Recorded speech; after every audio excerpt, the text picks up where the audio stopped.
I got this. Okay. I got it. Okay. I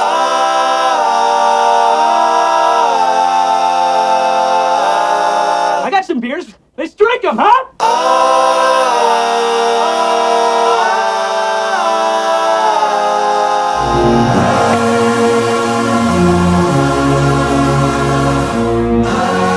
If you really want some film in 11, why don't you follow me down to the brewery?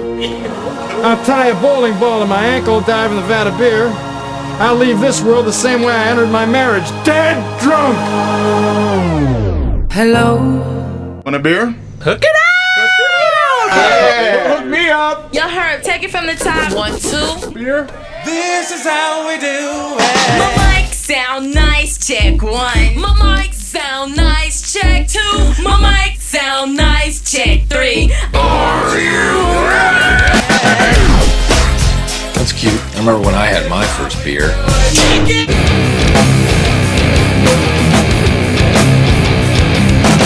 You like parties? Yeah. We can invite all our friends and have soda and pie. Yeah! I hope no bad people show up. My mic sounds nice, check 1. My mic sounds nice, check 2. My mic sounds nice, check 3. My mic sounds nice, check 4. My mic sounds nice, check 5. My mic sounds nice, check 6. Are you ready? You want some of this milk? Rather have a beer.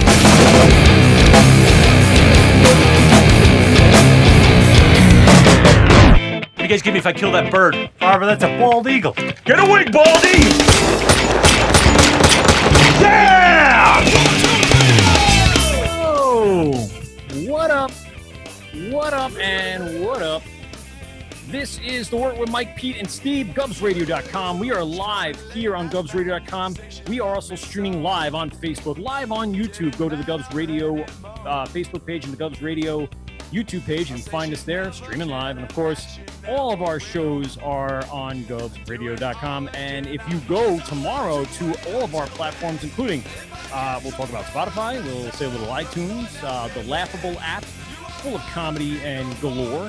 I don't know if that's the actual noun for it, but it is galore. And then, of course, we are also available on the Hopped Up motherfucking network, Hopped Up Network, hoppedupnetwork.com for podcasts from all around the world about craft beer in their regions and in their areas. Tonight, you gonna announce our sponsor.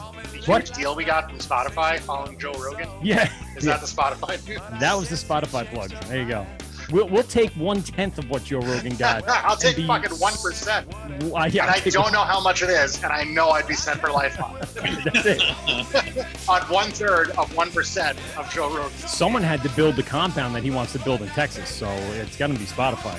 The Spotify studio, and yeah, he wants to move to Texas. Not a big long story if you're following. Tonight we are sponsored by a couple of people. We're going to start off with Pete. Pete, go ahead. Who are we sponsored by? Brewbag. If regular cornhole isn't alcoholic enough for you, and it shouldn't be, Brewbag combines cornhole and beer pong, which is great. Everyone remembers playing beer pong back in college or yesterday, your post-college years, or this past weekend. Yeah. Great game to play. You can play regular cornhole. You can play beer pong, which is great. It comes with plugs to put in the board, and you can visit our Instagram page, and there's a link to go to Brewbag and save 10%. There you go. Promo code WORT. There's several most cruising before. There's vinyl wrapped ones. There's natural wood. There's stained wood. It's cool designs. Good stuff. Very cool. Brewbag.com, like Pete said in our bio. Go to our link tree, and then you'll find the Brewbag link for 10% off your Brewbag today. And we have another sponsor. This is one of our favorites who just sent us some fine tap handles here. Thanks. Oh, look at that. Fancy. Thank you, Nick. Steve, take it away. Nick from Rosie's Draft Solutions. Yeah, Rosie's Draft Solutions, rosiesdraftsolutions.com. They will take care of all your draft solution needs. They do installs, maintenance, cleaning, and this is all professional, but they also do for your home kegerator. They will do line cleanouts. They will replace lines. They will get your kegerator up and running. They will get you a kegerator if you don't have one. And then they'll clean the shit out of it. And they will clean the fuck out of those things. So the beer that's running through it is delish. They are located in Patchogue. They're a family-owned business. You can actually contact Nick, 631-219-2075 between 9 a.m. and 8 p.m. 7 days a week. Or you could go to rosiesdraftsolutions.com. And let me tell you, we used them when we had Barrage open, and they did a fantastic job. Those guys were the best. I recommend them for everyone. And go to, I think it's rosiesdraftsolutions.com. And if you call Nick, tell him the Wort sent you, just to give him a little plug. And especially because these tap handles are pretty dope. So thanks a lot, buddy, for that. I like them. I'll run through the rest. We are sponsored by VintageBeerClubShirt.com. Vintage Beer Club Shirt for your monthly subscription to these old vintage beer shirts, Buffalo Beer and Tudor and all these crazy old logos on some flashy, colorful shirts. Go to VintageBeerClubShirts.com and type in the promo code WORT for, I forget what it was. Maybe it's 10% off your order. VintageBeerShirtClub.com. It's a lot of words. We're also sponsored by Brewers Hardware. Love Brewers Hardware. Will out in Brewers Hardware, doing it right.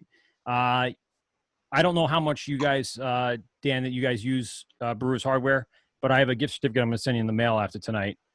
They gave us some stuff to give out to the brewers that were guests on our show. So we're going to be a patron of Brewers Hardware. I have an address. I like that. Nice. There you go. I do. I have it. So we'll send that out to you this week. Thanks a lot, Will, from Brewers Hardware. Go to brewershardware.com. And also, I think he has a promo code for us. Of course, everything is Wort, W-O-R-T, and save some money today. And last but not least, Tavor for beer shipped right to your door. Go to Tavor.com and get beer delivered anywhere in the country right to your door. Even Hawaii. I believe Hawaii was on there because I think there are Hawaii breweries that are participating in Tavor. So go to Tavor.com. So as soon as the volcanoes erupt, we will not get that. That's soon to come after in this 2020 of ours. And anything else? Yeah. That already happened in 2019. Don't ruin the dream I have of going back to Hawaii. Yeah. You have to find a DeLorean with a Mr. Fusion to do that, buddy. Quick shout outs to taphandles.com. Go to taphandles.com for your tap handle needs. And of course, our buddy Jeff Hartwell off at Hartwell Woodshop for your rich mahogany needs. Go to hartwellwoodshop.com. All right. Thanks a lot. That was a lot longer than usual, but we fully described our sponsors tonight. Tonight we have in the house, or in your house, because that's where we're coming to. Everybody's house. We got Dan from Singlecut. What up, buddy? Hello, Dan. Hello, guys. How are you? Thank you again for joining us. We're great. Really appreciate the time you're giving us tonight. And I know very, very busy in your phase 3 here coming up in New York City. Something like that. Yeah. It's at this point, do you even know? Like just tell me what I need to do today. Yeah, we should have. We're gonna start using decimal points soon. I think right now it's like 3.1. I like that. Yeah, it's a good call. Yeah, it's good. Yeah. Singlecut in Astoria, and you have a second location, correct? Yeah, we do. Yeah, we're based here in beautiful Astoria, Queens, which is where I am right now, looking out at the Hellgate Bridge and East River, just beyond that. And then we've got a second brewery, our Big Boy Brewery, and that one's up in Saratoga County. It's in Clifton Park, up in the capital region. Upstate for us, capital region for them. They get a little testy about it. I know. I bet they do.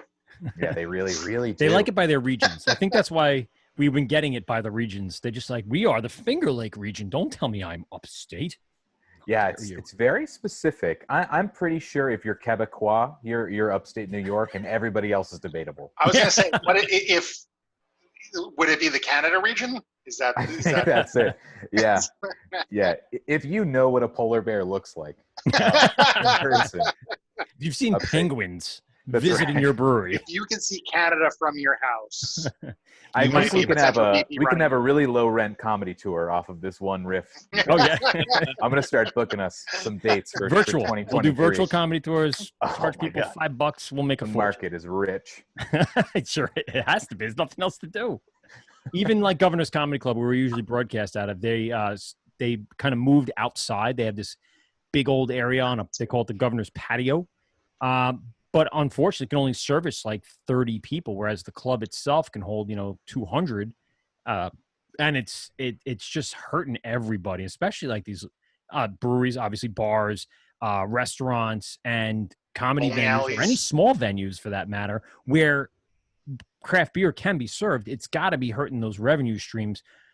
Dan, give us a quick history about the brewery and bring us up to date with how you guys are coping with what's going on. Yeah, man. So we opened in 2012. So even though we're just coming up on our 8th birthday, we've been around for a little while in like the New York game. New York City was late for sure. Obviously, there's some pretty big costs and some pretty big risks involved with brewing in New York City, but even then, we were a little behind the curve as far as like craft beer goes. You cats out on the island were quite a bit ahead of it, is where we were. So yeah, 2012 we opened. Rich Pacetta is the founder of the brewery. He's still the chief brewer, president, chief creative officer too. He does like all of those awesome labels. That's all direct from Rich. We kind of opened up the brewery with like essentially 3 goals. The first 2 are practical, and one was there wasn't a lot of fresh IPA being done in New York City. I'm not even 100% sure there was like a 365 IPA being made when we opened. There might have been. There was a few really good ones, but it was definitely kind of underserved. And the second thing we really wanted to do, which is a little bit more of a, the brewer's fetish, is we wanted to do traditional lagering, which was something which wasn't done.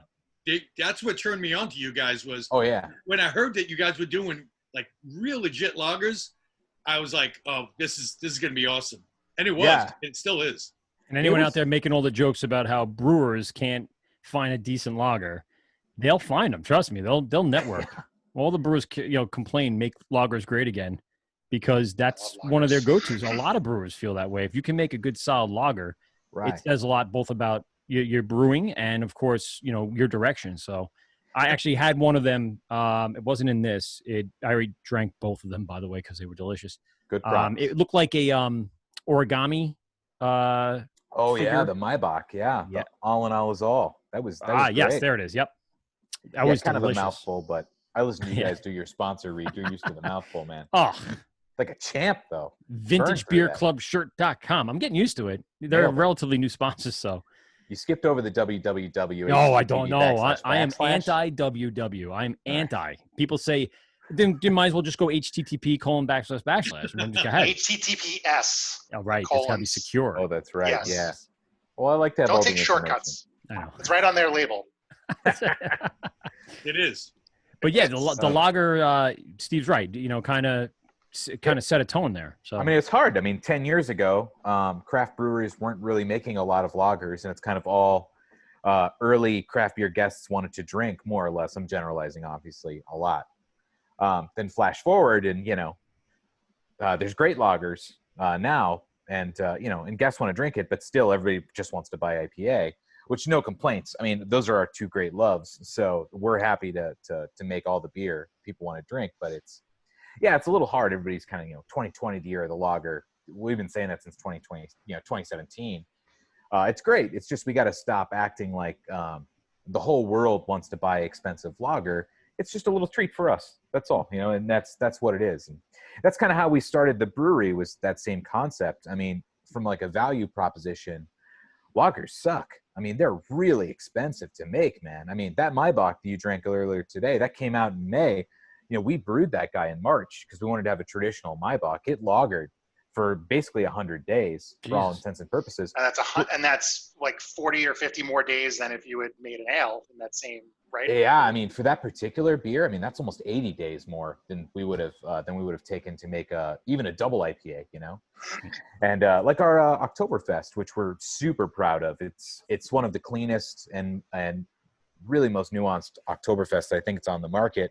And I hope you accept my compliment, because I'm not the one who made it or made the recipe for it. You know what I mean? I just get to drink a lot of it, more than my fair share.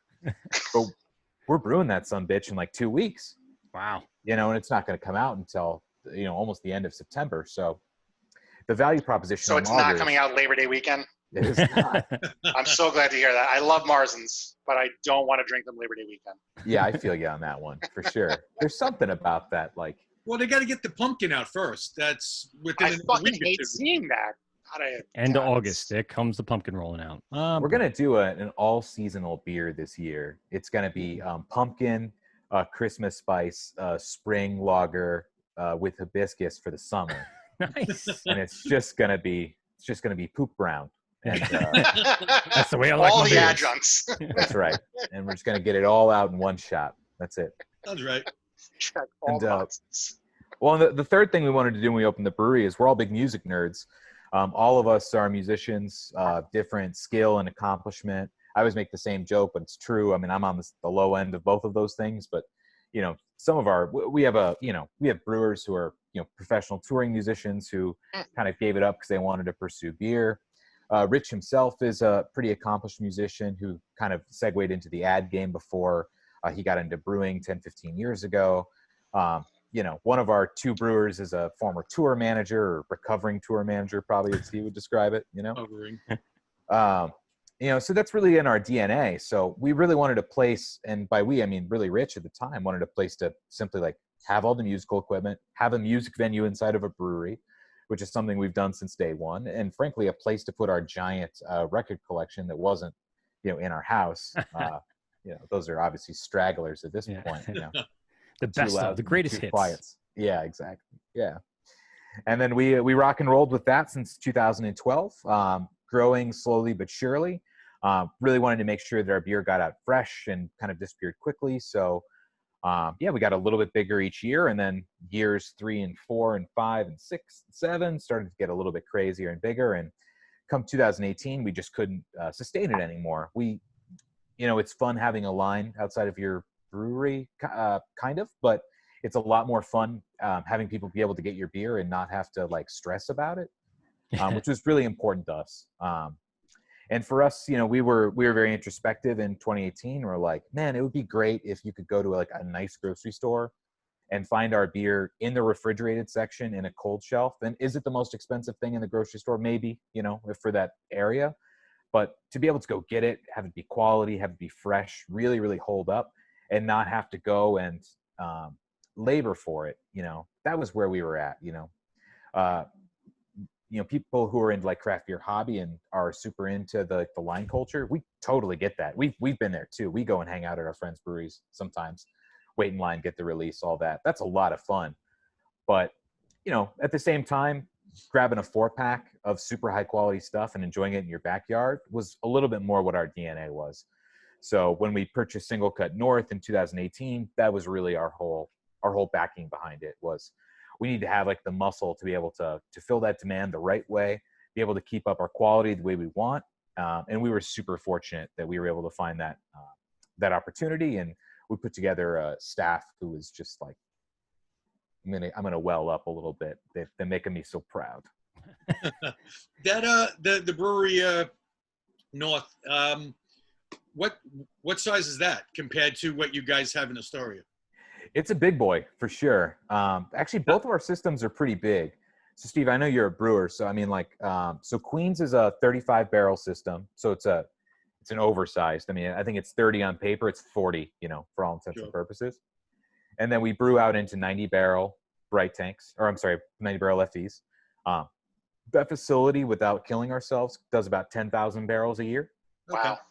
And then it's 5,000 square feet. So it's tiny. I mean, we're New York City, right? Yeah. It's all up. Well, hey, that's all it is. You put bands up on top of your bathroom, so that's pretty That's right. Bands on the bathrooms. That's all good, man. Actually. Kick Bands drum while I'm pooping. It's all good. That bass helps, you know? Sure does. It's probiotic. The brown note. The brown note. No, wrong brewery. That's that's Against the Grain. Against the Grain. Thank you. Yeah. I've That's been right. there. When Louisville, right underneath the Louisville Bats Stadium. Wow. Yeah. Is it? Oh, Yeah, right. it's like going to the Ducks, and underneath the Duck Stadium is the brewery. You're like, what the hell is this? But it's right on street level, so you know it still seems like a retail space. And then right across the street is Angel Eyes Bourbon. No kidding, huh? Yeah, distillery is right there. Well, that sounds like a good trip right there. Oh, it's a good one. I was supposed to go this year. Not no sorry. more. Oh, well. Oh, Don't worry, they're taking it very seriously in Kentucky. It'll be yes, over they in no sure time. are. Thank God I'm not there then. Uncle Mitch has got you. Don't worry. He's working on it. I like it. Don't say his name 2 more times, or he's gonna appear. He's gonna appear behind me. He's gonna be right behind me. Fucking turtle. I'd rather have Candyman. Yeah, Candyman seems like he'd be cooler to have a beer with. That's for sure. Yeah. Great. So you guys, 2012, entered the scene and Right. started off with that exact building, same layout. Everything has pretty much stayed the same from 2012. Only from the Okay. outside. The inside, we've redone that thing a few times. I think Nice. at this point, there's a whole second level that we built, so we can move some like administrative offices. That shit's boring, but to actually be able to increase production, and then the back is totally maxed out. So at this How many point, lager we tanks can't you guys touch a got back thing. there? One more time, Steve. How many lager tanks you guys got back there? So originally we had 4 big boys. So we Right. had 2 30-barrel, 2 60-barrels. Now we just have 2 60-barrels. We had to move the 2 30-barrels out to put in our canning line about a year ago. And there you go. For that one, which was great because we wouldn't have, COVID would have been really tricky without it. Yep. For sure. So thankfully for us, we have upstate. We have Singlecut North, which to answer your direct question is actually 8 times the size of Queens by square Wow. footage. 40,000 square feet. The system up there is a lot bigger too. It's a 50-barrel, but it's a 5-vessel system. So if it's like normal strength beer under ideal circumstances, we can churn out the better part of like 300 barrels a day out of that system. And they all go into 200-barrel and 100-barrel FVs. So Nice. that's basically where we do like all of our bulk cans. That's where like our 18-watt, our Weird and Gilly, our Softly Spoken Magic Spells, which is what I'm drinking right now, all come from. And then in 2019, we started what we called our community brewing project, which for all intents and purposes is contracting services, which are available for breweries who have already made investments into their communities. So if you've already built a brewery, you've already hired a staff, you're supporting your local economy, those are the folks we like to work with. So we help brew at basically additional capacity. So yeah, we brew for some of my favorite breweries too. We work with Rare Form up in Troy. I love Rare. Yeah, KCBC and Threes down in Brooklyn are both with us, which is fucking awesome. We love those cats. Our buddies at Common Roots up north, and some really cool guys out of Vermont called 10 Bens, who make great beer. And where are they in Vermont? They are in Hyde Park, and I can't believe I pulled that out right now. They're in Hyde Park. Rolodex. Get Hyde Park. There it is. I would have a real hard time with it. Names are not my strong suit. And we just started making by just a couple months ago, a hard ginger beer. Actually, Really? I've been a huge fan of this company for years. It was a really serendipitous and awesome phone call we got. Our friends at Halyards out in Burlington, who you're going to be able to actually purchase in New York in a couple weeks, very, very, very soon, which is dope. I really can't recommend it enough. Nuanced, really balanced, super spicy, which I love. Yeah, like, it's like a Gosling's or yeah. So imagine, or like, you remember Krabby's, the British brand? You know those guys? Imagine Krabby's, but I mean, frankly, better and spicier and drier. It's awesome, man. It's great to have them for the cooler for the barbecue is cool, but doing cocktails with it is dope. I was just going to say, is it a mixer, right? I mean, I'm sure I'm going to be adding my dark rum to it immediately.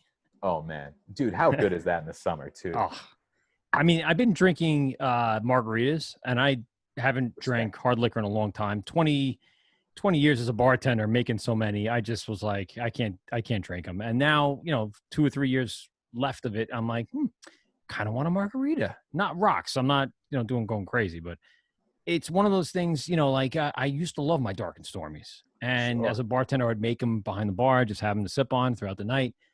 And then I think I got to get back into it again. I think if I would love to try it with this ginger beer. That's, you say, Ben, yeah. What was the name of it? They're called Halyards. Halyards, yeah. Yeah, out of Burlington. They're dope. That's one I got to try. I got to get how back bad into do those margaritas put you on your ass now as a grown ass man? It's not as bad. I'll be honest with you. I do 50-50. It's 50 tequila, 50%, the mix. I have maybe one, and then I start drinking, 8%ers afterwards. There you go. I was just telling the guys before this, I'm down here now 3 days a week in my basement doing shows. I do this, and then I have a poker night with my buddies up in Boston and Maine, and that's the Boston and Maine night. I do margarita right away to start the night, and then I do another show on our station. I do the board hopping and technical stuff. And I start that show every time with a margarita, and then I go right to my beer. So I'm actually kind of used to it. I've been really good.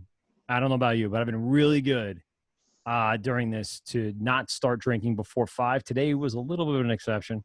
But you know, that's definitely helped. But once 5 o'clock comes around, it's on. I mean, I'm full force, no turning back.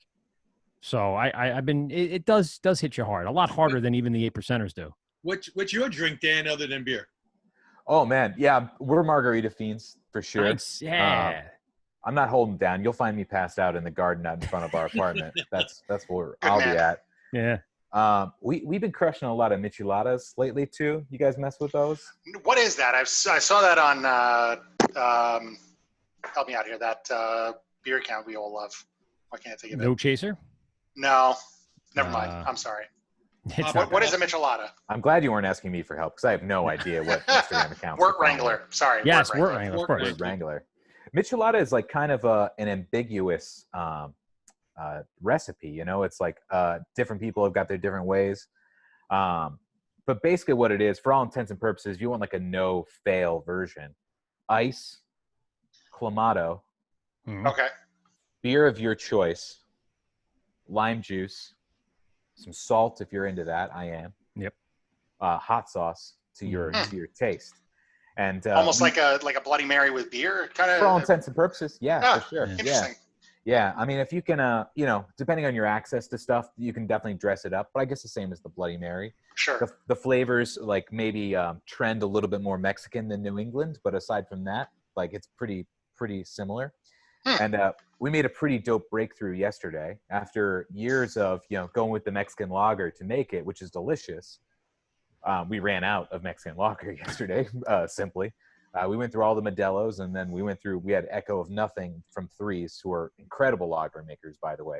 Mm-hmm. And I was like, well, what else do I got? I'm like, I have a whole fridge full of dope, fresh, single-cut IPAs. What do we have to lose?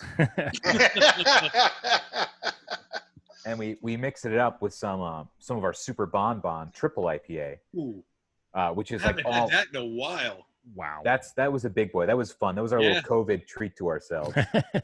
But it's this super, super juicy without being like too spineless, you know, triple IPA. So it's got a good amount of bitterness to it, a lot of pineapple, a lot of mango. So blending it up, you know, it was very fruity, but it had this really cool kind of like chili mango thing going on that was super good, man. I was in love with That does sound delicious. So that's the new go-to. And then might have to try that one day. Please. Put a little sriracha in there next time. There you go. Oh yeah, God, I fucking love sriracha. We were working with the Cholula, but the siracha would have been good. That little sweet and spicy. Cholula's good shit too. We went with the all spice and vinegar, but I like that. That sounds delicious. Yeah, I gotta mess with that. Try it out. Or Sapporo, It'll and be then the mix in the sriracha. Oh yeah. Go full Asian. Yep.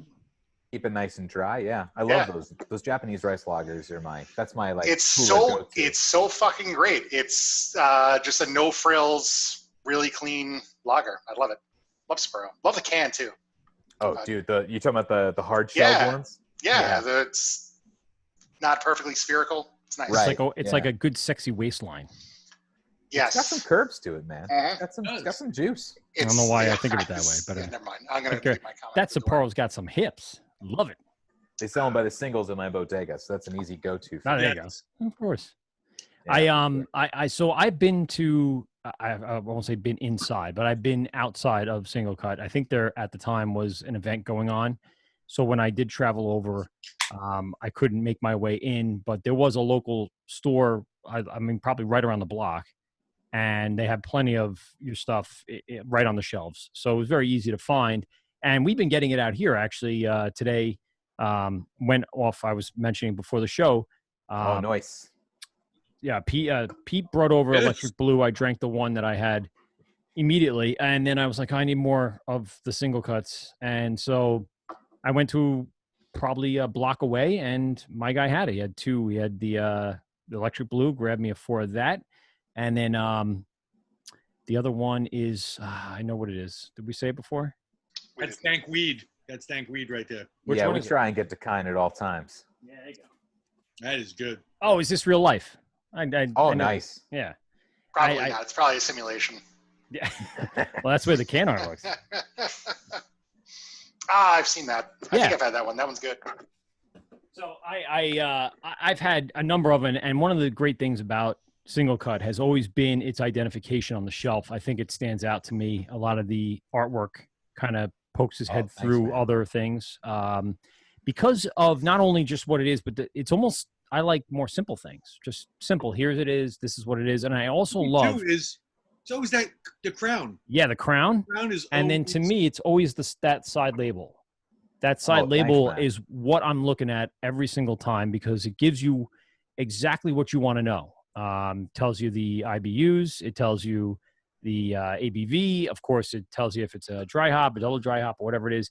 It just gets right to the point. And I've always liked that from Singlecut. When I purchase it, it's very easily found. And boom, right there. You don't have to go searching through the artwork to get it. You get your artwork. You get your eye candy. And then you get your data, which is what I'm looking for as a good craft beer drinker. What is this? What am I drinking? That's what I'd like to know. Mike, you want to know the Jedi mind trick there? Uh-oh. You feel on the side of that can? Yeah. Run your fingers over where it says Singlecut. Yeah. It's raised right there, right on that. And it you does. hold In it. your hand, Cradle you're it feeling like a sweet child. Yep. My baby. And then it's coming home with you. Yeah, exactly. You exactly. adopted it. It's your sweet and baby. also the tank too. The tank is raised as well. That's this was on the electric blue. Oh, that's what that is the ghost that's in Mike's house. That's right. I didn't know this the whole time. Most of us had imaginary friends when we were kids. Mike had poltergeists. So I actually had I had flies. Things. Thousands of flies appeared in my living room. Never left the living room. I had to kill them all with bug spray, and there's no doubt in my mind that was definitely. And I don't believe in ghosts. I don't believe in like that kind of level of stuff. But there was definitely something abnormal in my house at that time. Were you visited by any other plagues in your childhood? No locusts, no. And no, we've been eating frogs for years. It's good eating. And so the walls bled once in a while. So. I mean, it adds character. I mean, I grew up in Amityville, where the Amityville horror took all of the fame. My house would have been nothing. Oh man! Compared to the Amityville horror house. But that's a good short story to have the runner-up haunted house. The second most haunted house. Ran. I should start tours. I don't know why I threw the can. Where are the horror movies about your childhood home, Mike? Yeah. Really? They're still at Blockbuster Video. So go find one first. Oh, I think that's haunted in and of itself. In a house where the toilet never flushed. Yeah, well. The downstairs toilet had a tough time, and the thing fell off the. Right. Yeah, there's a lot of stuff going on in my house. But what I had from these last few years, in addition to what you guys are still putting out, has always been like delicious. I've never been disappointed by a single beer from you guys. Give me a little bit of the history of because I want to find out kind of where the beer started. So, what was kind of the first few beers you guys brewed? And then give us a little bit about where you're at now, because I've been following the Instagram over the last few years, and I feel like you have more Pokemon to collect than anyone I can think of. There's so many beers you guys release that I'm like, I got to get that, and then not all of them reach me, so I get frustrated, and I can't always get into Queens as I should. But give me a little background on where you guys started on the beer lineup, and then tell me a little bit about today's stuff.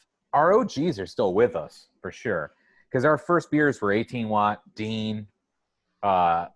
What we used to be called 1933 Pilsner, but it's now called Plain Top Pilsner. We changed the name about 2 years ago on that particular beer. Jan, which is our kind of like lagered wit beer. Those were our OGs. They're still with us today. I've seen 18 Watt a lot. Like that's the one I would 18 get. 18 Watt's is the big guy. Yeah, that's the lead horse for sure. Was double stack part of that? Yeah, full stack. Yeah, originally, for sure. Brass tacks for us for full stack. We don't make a goddamn cent when we make full stack. Wow. So we make it every now and then for sure. We just can't afford to make it all the time like we used to. Why is that? It's What's the? Is it ingredients that hold you back, or is it so like what's all the? Yeah, so basically that's the deal for us. Like we kind of made it our goal. We wanted to be the best on the shelf. That's kind of what we set our thing at. We said, that's a great thing. We thought so too. We're like, it's like this is something that's never going to be totally attainable, but it's always something that we can strive towards. Trying to be the newest and the coolest, That's an incredible endeavor. And I legitimately tip my hat to like everybody who has a line down the block and is packing people out to buy $22 4-packs. There's no shade there. That takes an incredible amount of art to make that work for sure. But that's just not what we were after a couple of years. You know, for us, it was like, we want to be accessible. We want people to be able to find the beer. We want to be able to go to that guy down the street and him have 2 offerings that he can in good conscience say, hey, you're going to like these, buy these. Yeah, they're a little bit more expensive, but you're going to get what you pay for. You know, so that was our big goal for us. So we used to be churning them out all the time, 2 or 3 new beers every single week, spreading them out and all that good stuff. But you know, what ends up happening is that you get shops who are really excited. They're big supporters of the brand. They love craft beer. They love the story about craft beer. But you have to have a consumer base in line with that, right? So what ends up happening is maybe they buy 3 cases of something they should have bought 1 case of, you know? And so we saw like, hey, if we're going to put out 3 beers a week and all of these really supportive, amazing shops are going to buy every single one of those beers all the time, eventually somebody's going to end up with that one last 4-pack that's stuck way in the back that nobody gets to, and they're not going to get the same quality which we're used to. So we changed it up a little bit about 2 years ago, and we started making a lot less beers and a lot more of all of them. So it was kind of the best of both worlds, right? So the beer is still fresh, the beer is still to that shop and on time, but instead of every single person who works at a bottle shop all across the Northeast and now the Midwest having to memorize 26 single cut beers, they only have to remember 4 of them, you know what I mean? And that's a really good way for them to point at it. So our basic MO, aside from COVID's been its own unique world, right? Yes. We put out about 1 special beer like Electric Blue every month. We make a triple batch of it, so we make a lot. So any single cut store across the Midwest and the Northeast who wants that beer, they're going to be able to get it. 10 cases of it? Probably not. But they're going to be able to get a couple.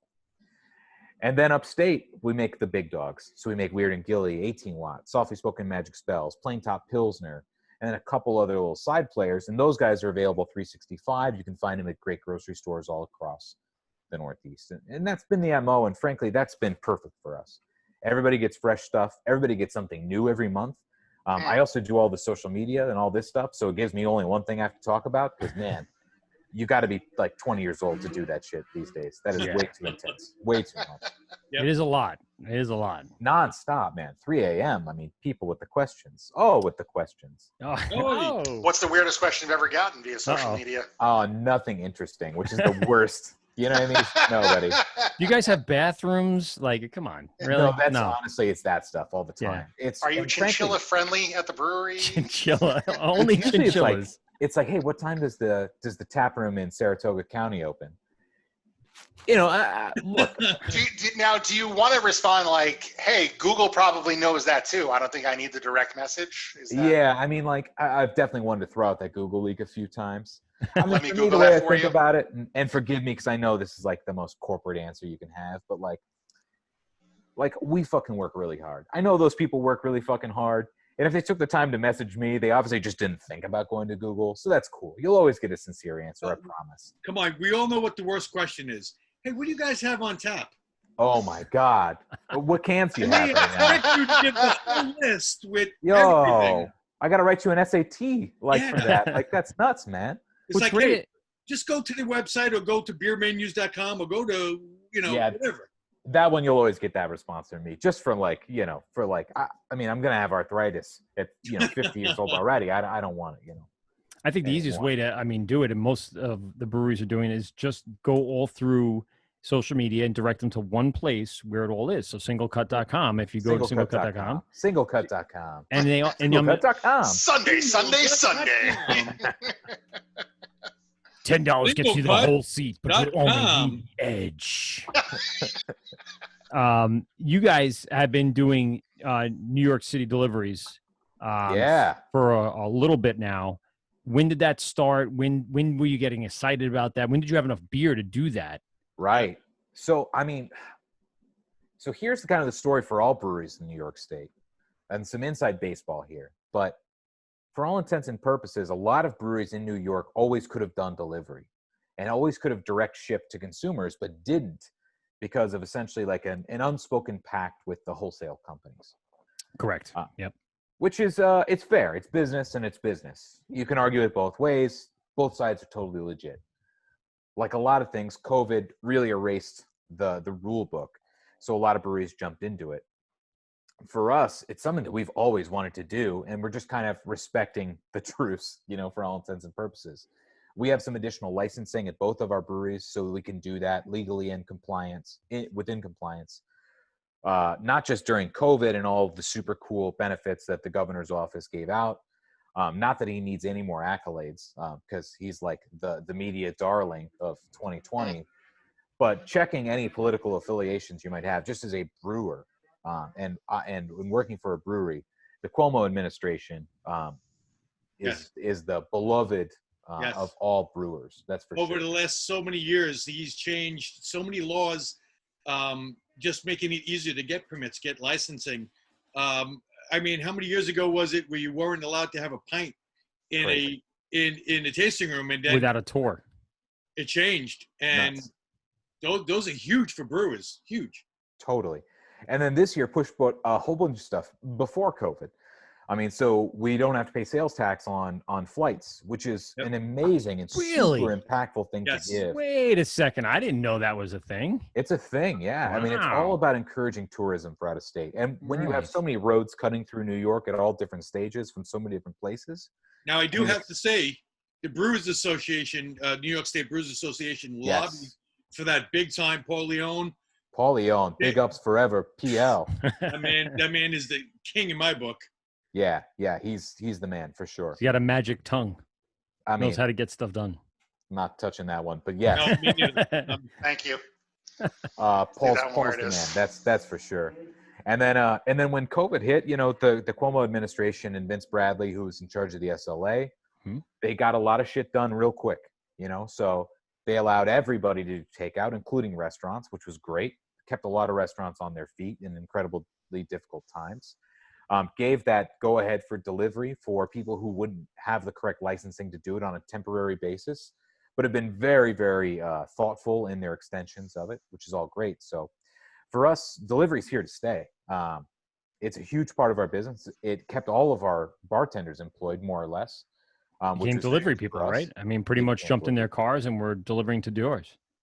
And of course, I can't obviously overlook the most important component of this was the consumer base. Because not only did people embrace it, accept it, but I can't say thank you enough for this.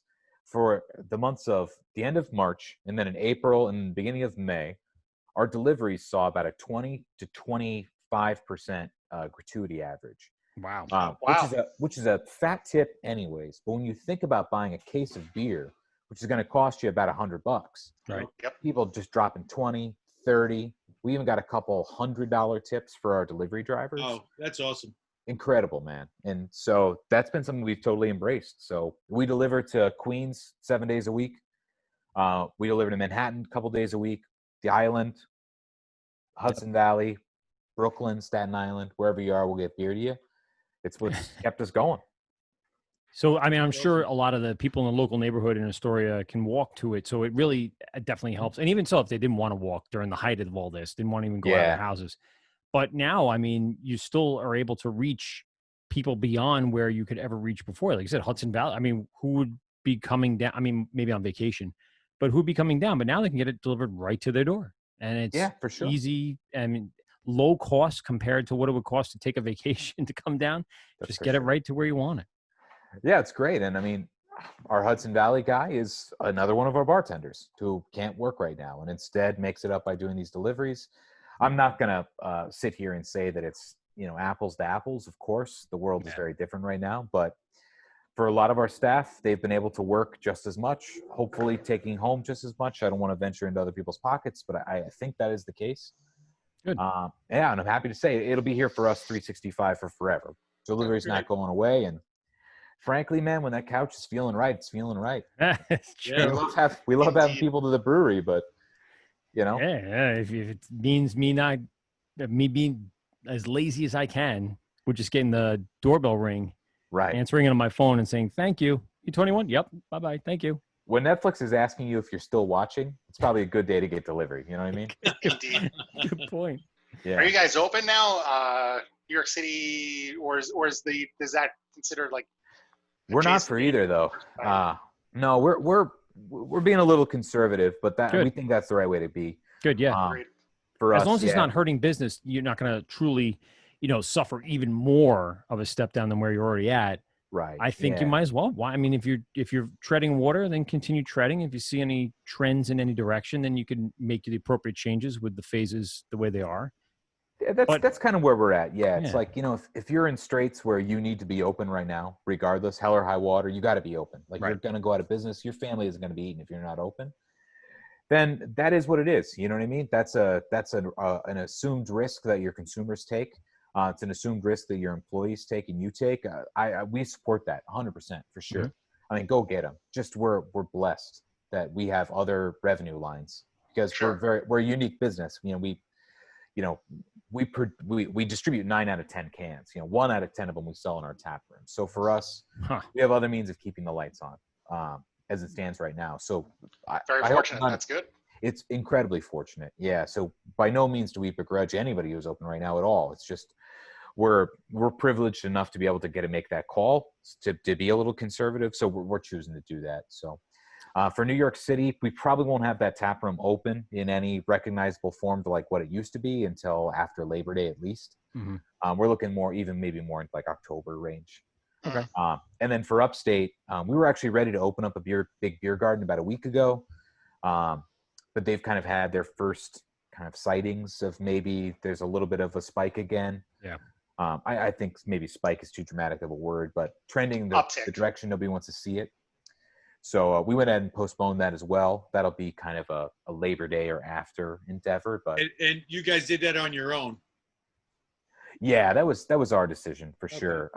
And I mean truly. I mean, it's an incredibly difficult time. I mean, there's so much information coming from so many directions, for sure, especially in the early days. Oftentimes it's conflicting. Not even touching that one, man. Yeah. That's to say the least. Yeah, we could spend about 3, 4, 5 hours on that one.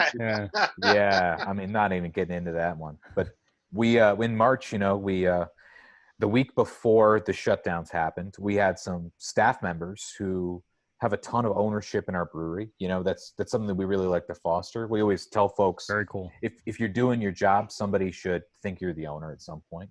Just use you for rich. Yeah. And they frankly gave it to me. I mean, they really laid into me. So they're like, there's no reason we should be open this weekend. We should be closing. And this is, a week before any bar closures were announced. Yeah.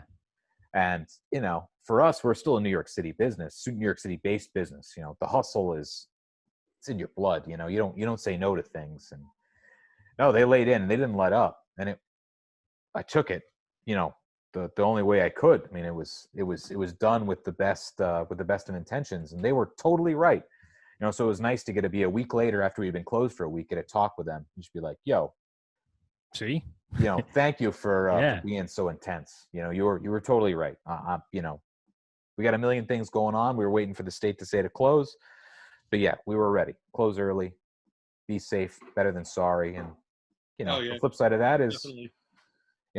Our staff has been, 99% healthy, which is great. Can't ask for more than that. Just about to ask. Everyone good in the brewery family? Yeah. Yeah, absolutely. We had one associate who was sick, but was out a week before and took a full month off just to be triple safe, and we let him work from home. And cool. Yeah, that worked out great. And frankly, we've needed all hands on deck. I'm sure you've heard this from other people, but yeah, breweries have been struggling to keep up for sure. People are drinking a lot more at home. So you have a distribution reach at this point. You said you have your own candy line now. I want to talk a little bit about that. But I mean, you mentioned the Midwest as being part of your distribution. Mm-hmm. So how did that evolve? Because typically you think maybe East Coast up and down the Northeast would be the direction, but you went kind of right across the top there. So tell us what the thought process is with that, and who are you using as a distributor? And what markets are you in? Right. Yeah. So we've got a pretty big swath now. We try and keep it a little close to the vest just because it's like, it's the nitty gritty, but it's, for us, it gives us more guests to interact with and, more people to share our beer with. Yeah. Our distribution footprint's pretty wide now. We go from Maine down to Virginia as far as the East Coast goes. The one hole being Delaware, but that'll be the next on the list. Delaware's a hole for everybody. It's just, I know. Yeah. A hole. It is a hole. Yeah. Go to Jopa. Yeah. So I got a quick. I'll interject really quick. I went to school down in Maryland. and my buddy lived in Delaware, and we went to his house for the weekend after, I guess, the first semester. And as I'm driving through from Maryland to Delaware, I'm just driving. It's a big open area. There was a place called Bob's Old Beds. So let me tell you what Bob's Old Beds is. It is a. He's telling me it's exactly what it sounds like. It is. Have you ever seen cattle grazing in a field? Replace the cattle with old rusty beds, and that's what Bob's Old Beds was. It was an antique store. No. Bed frames, metal rusted bed frames, all in a field for miles. Pete, get your head out of the gutter with the old pea stain. No. No. Those I'm just as confused. No, that doesn't offer any clarity. And there is Delaware in a nutshell. I mean, as the time I spent in Delaware. My daughter goes to school in Delaware. Well, I like Rehoboth Beach. I like myself a little Dogfish now and then too. I mean, there's nice places, but once you get off the shore, there's nothing but Bob's Old Beds everywhere you go. It's just ridiculous. Cumberland Farms as far as the eye can see. Where do you think Harold and Kumar ended up? I mean, that's where they are. They're still stuck out there in the wilderness in Delaware. Wow, it's crazy how rural that state is. It is farmland, isn't it? Once you get out of the shores or away from water, in the middle of it and in the outskirts, forget it. It's just nothing but cows and beds. There's 47 angry Delawareans all coming for us right now. They're on Facebook already. I really hope so. Once they drive the 4 miles back to the main highway, they're going to be up here in 5 hours. They're going to be coming for us. At least with a bunch of old beds. They're going to leave it on all of our front doors. No, I don't want any more Bob's Old Beds. It is. I agree with you. Delaware. I guess Delaware I don't care as much about. But the reach to Virginia is surprising because I don't know if I knew that. I thought it was only kind of like, Maryland area, but you go far, pretty south. That's good. Yeah. Virginia is actually coming up for us. So the first beers have not been drunk quite yet, but they will be for Labor Day this year. And then we go out as far west as Chicago. I was going to ask that because that's a great state to be, a great town to be in. It is. Unfortunately we're in between companies right now for some boring business stuff. One of our companies just changed business models and kind of dissolved their craft division. So we'll be back there in a couple months. We've got a great new partner we're excited about. They're distributing meth now. Is that the yes? Model, it's hot, man. You got to go where the money is. And you got to remember, a new customer costs you $3, but an old customer costs you nothing when you sell meth. Yes. You know what I mean? So just think about that. Well, I mean, yes, there's meth, but what's my old saying, guys? Meth's also for babies. You know the drugs unless crack is free. And, and that's how you get them, Steve. That's how you get Good them. advice on this podcast, you guys. Yes, it is. We are comprehensive. Really try to be educational. We're all parents here, so it's important. We're here for the kids. Dan. Yes, this is a kid show. It's for the kids. Can you give us a little rundown here on Electric Blue? Because this was the first one I had. Like I said, one of my favorites is the Weird and Gilly. I've had it a few times now. Right. And it's like the go-to for me from you guys now. Electric Blue was a little different. That there. This one, no. And that one's very good too. Well, that's what my crowler was, by the way. There you Softly Spoken Magic Spells. And that got me messed up the other day. So Electric Blue and Weird and Gilly are actually very similar genetically. Right, because I would imagine if you're looking at there you go. They obviously did it to kind of make for sense. all the music nerds listening to the Wort right now. Yes. Is it a Bowie series? Bowie beers. Yep, Weird and Gilly, man. So we got 4 Bowie beers. The smallest one is Some Cat from Japan. Which just came out this week. I was just going to say, you guys are just releasing that. Just released it, yeah. 4.2% version of all those. So we call it our DDH Mini IPA. So it's the it's for the Hayes boys in tank tops. Is how I like to phrase that. They have the lover boy tank tops. That's what they have. To shit! All Hayes boys like me aren't wearing tank tops though. Yeah. Black t-shirts for life. Black t-shirt mafia forever. I'm with you. So you guys know what I'm talking about. Well, I've done well. Like I said, Mike can pull off a tank top. Me for sure, no. I did. I pulled it off at one live show at Heckscher. My stuff. You're getting better, Steve. Everyone's getting a little better. Everyone's You have kinda... lost a lot of. It's embarrassing how Steve was lost about weight. No, I know how more you guys care about your health and well-being than I do. You just I don't really. You don't care about your life anymore. I don't. Oh my God, nail on the head. That's You really don't care. if history is any guide, I'll probably once he starts going to preschool, I'll concern myself with myself again. Right now, and throw it maybe all I'll out the bend window. that curve of Yes, you're gonna of flatten the dying curve. Too young. Flatten the So- curve. Flatten the curve, Pete. You got it. Yeah. So It's You have a actually just target age. right. yeah. He's about 5 months old now, so we're trending Oh my on God. Yeah, he's dying at like 65 to 67 range. But I'm hoping by the time he turns 3, maybe we're back up into like the 75. There you go. That's You want to solid. enjoy at least I mean- 5 or 6 years of retirement. Come on. Without going to the hospital every 2 days. We'll see. We'll see. You'll be fine. I don't know. You'll turn it around. You'll be all right. You're gonna turn it around. Yeah, turn it around. You'll be good. I believe in you. There you go. And Dan, that's you all have the that matters. support of As long as Dan. Dan believes in you. Yeah. That's all that matters. Not to get off in the weeds. So I got bored. Like cereal is a very common breakfast food for me, and I just got bored having cereal. So then I put so that- beer in it. And, So then I started having just Beer. sauteed like ground chicken and steamed vegetables. I'm like, oh, it's sort of different. It's pretty healthy. Right. Very healthy breakfast. And then you would be surprised like how steep the downturn in health and nutrition I take by like The rest 3 of the p.m. day. when work and the kids have just beaten me mentally into a pulp where like I've eaten a half a bag of Doritos after starting really strong with that breakfast. And then it's, You know, some say that bag was half empty, but I'd say it's still half full. Yes. Think about You that. still have work to do. That's self-control right See that? there. Right there, bro. Right there. Are we I- talking Cool Ranch? Or are we talking that hot whatever that chili? I do like the hot nacho, but then yeah. the kids are around, so then I got to keep it. It's the regular ones. Nacho cheese. Yeah, just the regular original Doritos. So I grew up in San Diego, and I've been told this is maybe regional, but did you guys have the salsa verde Doritos? No. No, Does that ring any bells? Can't say I have. Y'all I do missed out. enjoy salsa verde, but Missed out, man. Jesus. is I know it still there a was, thing? there was all these campaigns that Doritos were doing over the years for like those new flavors. I feel like I've seen it.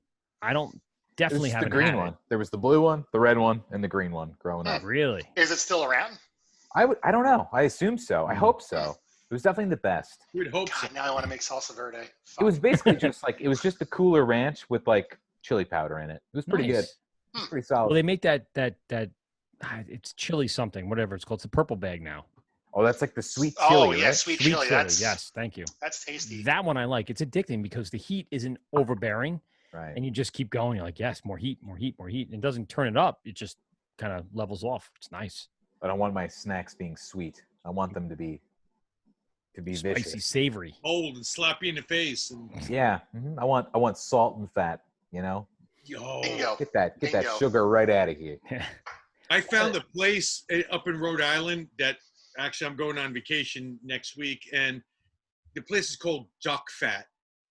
There you go. There's one of those in Portland, Maine. Chain? you It's think? another one. Hmm. Duck Fat. I mean, everything they make.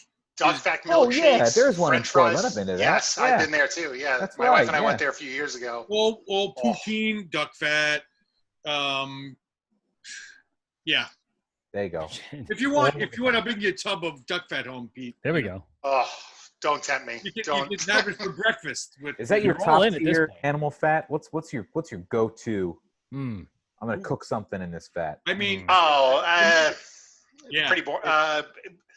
Every now and then, if I make bacon and then I get the urge, like I'll keep Classic. the bacon fat in the pan and then Yeah. cook Brussels sprouts in said bacon. There you fat. go. Oh, that's good. That's good. That's good. That's about as. Or Other than asparagus. that, no, it's just Now, very I Italian make olive bacon. oil fan. So I will make bacon, and then I will make French toast in the bacon grease. Oh, that's hard. That's to interesting. Ooh. It's- Mm. it's- And then you got the maple syrup, which I usually put on the bacon anyway, going on the French toast. Now you're talking. Saves you a trip. Oh wow, yeah. Look at that. One bite. Actually, just recently, I treated everyone, and I did brown sugar or candied bacon. was my daughter's birthday, so I rubbed the bacon down, thick cut bacon with brown sugar, and I tried to make that at home one time. Did not come out that well. Feel like I need to take another crack at that. You got a Candied pan bacon full is of sugar. fucking delicious. Oh, it's crack, but not. Speaking of delicious, Dan, I wanted to just quickly get the differences here on electric blue versus weird dilly. No, it's okay. That's the way we went to it. No, I'm serious. Talk more about animal fats, you guys. How much animal fat really is in these two beers? This is not vegan. Are these beers? We're talking about nothing but animal fats for the next 2 hours. Thanks for joining us. Welcome to the Animal Fat Hour. In hour 3, we'll be going to vegetable fats. We've got Steve on line 3. Steve, deer fat? For real? Tell us more. Deer fat. Thanks for taking my call, Daniel. I'm talking a little bit about the I really like the ham chat. The ham chat's delicious, and then Steve, I can't hear you. Can you try dialing with less fat fingers? For the crossover episode with our Spotify cohort, Joe Rogan, we'll do elk fat. Yes, elk fat. Not very fatty though. Very lean meat. I assume it is. No, I guess what I was going with is electric blue and weird gilly.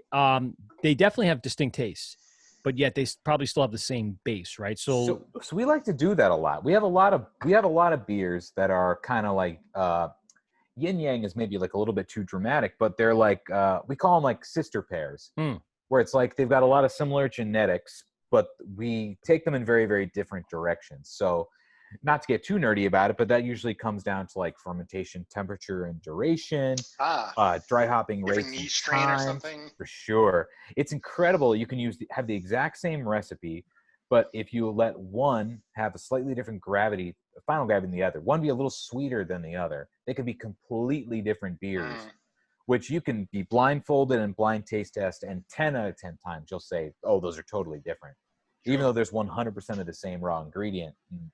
We're big believers in that. Like, not to get too romantic about it, but the beer is a composite of a myriad of factors, thousands of factors that go into it, which is one of the big reasons, actually, for one of the criticisms we hear a lot about our brand is we don't talk about our hops. We don't say what hops are in things. And our big takeaway for that, we never do. And the reason for that is a couple things. A, there's no such thing as a hop flavor. A hop is an ingredient which gets interpreted through a myriad of different factors before you hear it. You know, it's a note. Boil duration and temperature, along with how it plays with the malt bill. And totally. And that's just the factors that we control. That's not even getting into the factors, the infinitely grander factors that went into making it what it is before it even got to our dock.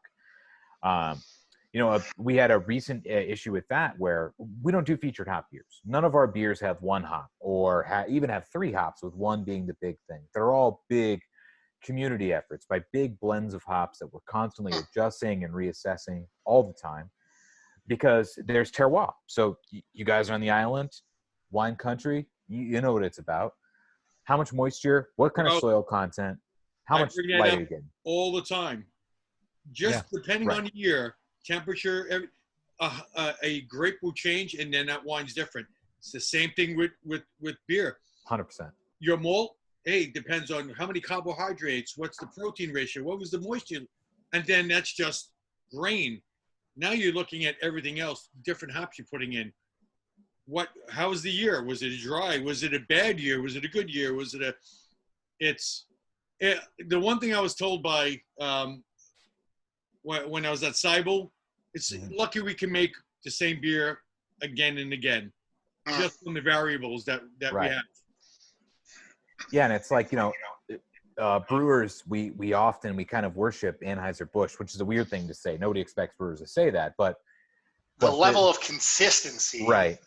Totally. It's through the roof. And there's a million metrics you can use. One of the big things that we've done, which has really allowed us to continuously grow over the years, which is a very unsexy thing, is, we go out to Yakima and we pick all of our hops by hand, for sure. That's super, super important. Nice. But that sounds like a fun weekend. Is our full-time quality control and quality assurance director, who just sits in a lab every day, and all she does is she just does boring ass tests on our beers over and over and over and over again. And It's as best as she can make sure that what Electric Blue this week is the same. This month is the same as it was 6 months ago. Right. Because that's the only way you get any form of consistency is having measurable metrics. And then if you want to have maximum consistency, like Anheuser-Busch does, then you blend. That's the only way they can do that. You have to limit the margin of error, because every single batch is going to be unique. And we decided years ago for us, it was like, we can either hide from the truth of that or we can embrace it. So we get asked all the time, like on social media, it's like, oh, you said this is a particularly good batch. Does that mean the last batch was shitty? It's like, no, the last batch was great too. And this is like a totally unique thing. Like there's way more pineapple in this batch than the last one. And people are like, oh, did you add? Because it rained an extra day where the hops came from that week. Yeah, bro, it's all El Dorado hops, man. Now, I mean, they go, no, it's just like, one hey, variable man. of the climate in October or whatever, May, March, whatever it is. Or just those little yeast cells were just super happy that day, and they were just chomping away, and they loved everything that those hops had to say to them. And that's how you end up with great beer, and that's so that's what it's about. It's kind of what makes craft beer awesome and super special too, is that no matter how much effort, science, money you put into it, there's always a little bit of a craft, and either you can embrace that and try and do the best you possibly can with it, or you can, try and control nature, which is what AB InBev does. And they do a really good job at it, their business practices are horrendous, and, I'll never say a kind word about that, but... Wait, what? Wait, no, you're breaking new ground here, Rob. Probably no shock on the word, but you know what I'm saying? You know what I mean? Dan, what QC, they're doing their job. What are they doing? I know you said they did Weird and Gilly up in the capital region. What else are the other ones that are coming out of there? And talk to me a little bit about how you guys share that distribution from those two breweries. So if you're doing a big batch up there, is it trucked down and then distributed, or does it go right from there? How does that all work? No, oh man, this is the meat and potatoes question here. No, one of the reasons why we chose that location so specifically, not only did we love the place. Who was it beforehand? It was Schmaltz Brewing. It was Schmaltz, yes. Yeah, it was Schmaltz. Yep. Mm-hmm. So they were a pretty classic brewery. They've been open for about 25 years, but they'd always been a contract brewery. Yep. And then in 2012 or 13, one of those years, they built a huge brewery up in Clifton Park and started not just producing their own beers, but started contracting for a whole bunch of other breweries too. It's a very big facility. Coney Island and they did, and they sold Coney Island to Boston Beer Company. Right, Sam Adams. Right, and that was right before the brewery opened, so I'm sure that those were connected in some way I don't know about. Yeah, so when we took over the facility, one of the big perks for us is, we know, hey, 9 out of 10 of our dollars that go into our pocket come from distribution, so we should make this as easy as possible. So that brewery is pretty much right on the axis of the I-87 and the I-90. Okay. So we basically have the corridor connecting New York City to Montreal, and then connecting Boston pretty much as far as you can go. And west, just keep going. So it worked out great for us because we had really been focusing on the Great Lakes region as we moved outwards, which has been a focus for us. I've been to Cleveland, a million times in the last few years, which is dope. But that was not a setup for a joke. That's a great city. So is Buffalo. So is Pittsburgh. I get that a lot. I mean, big LeBron fan. When the king speaks, I listen. That's right. That's all I'm saying. There you go. And then, so that worked out perfectly for us. So basically, we can get beer from our brewery to Pennsylvania, which is our second biggest market, in a couple hours. Huh.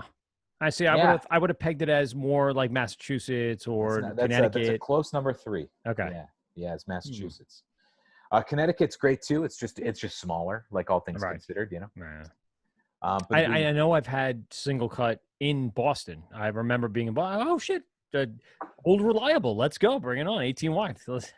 Boston, city-wise, that's our second biggest city. We spend a lot of time in Boston. Cool. And we love it up there too. Well, you know what? It's nice to love everywhere when you travel on a company dollar. That's a really nice way to. This place is beautiful. Look at my hotel overlooking the Charleston River. It's beautiful. Right. Yeah, something like that. Yeah, overlooking the parking lot outside of the airport at the Holiday Inn. This is beautiful. With the crack whore in the car. Oh, well. Oh, wait. I Another thought tangent. I thought this was a She's children's wicked show. scary.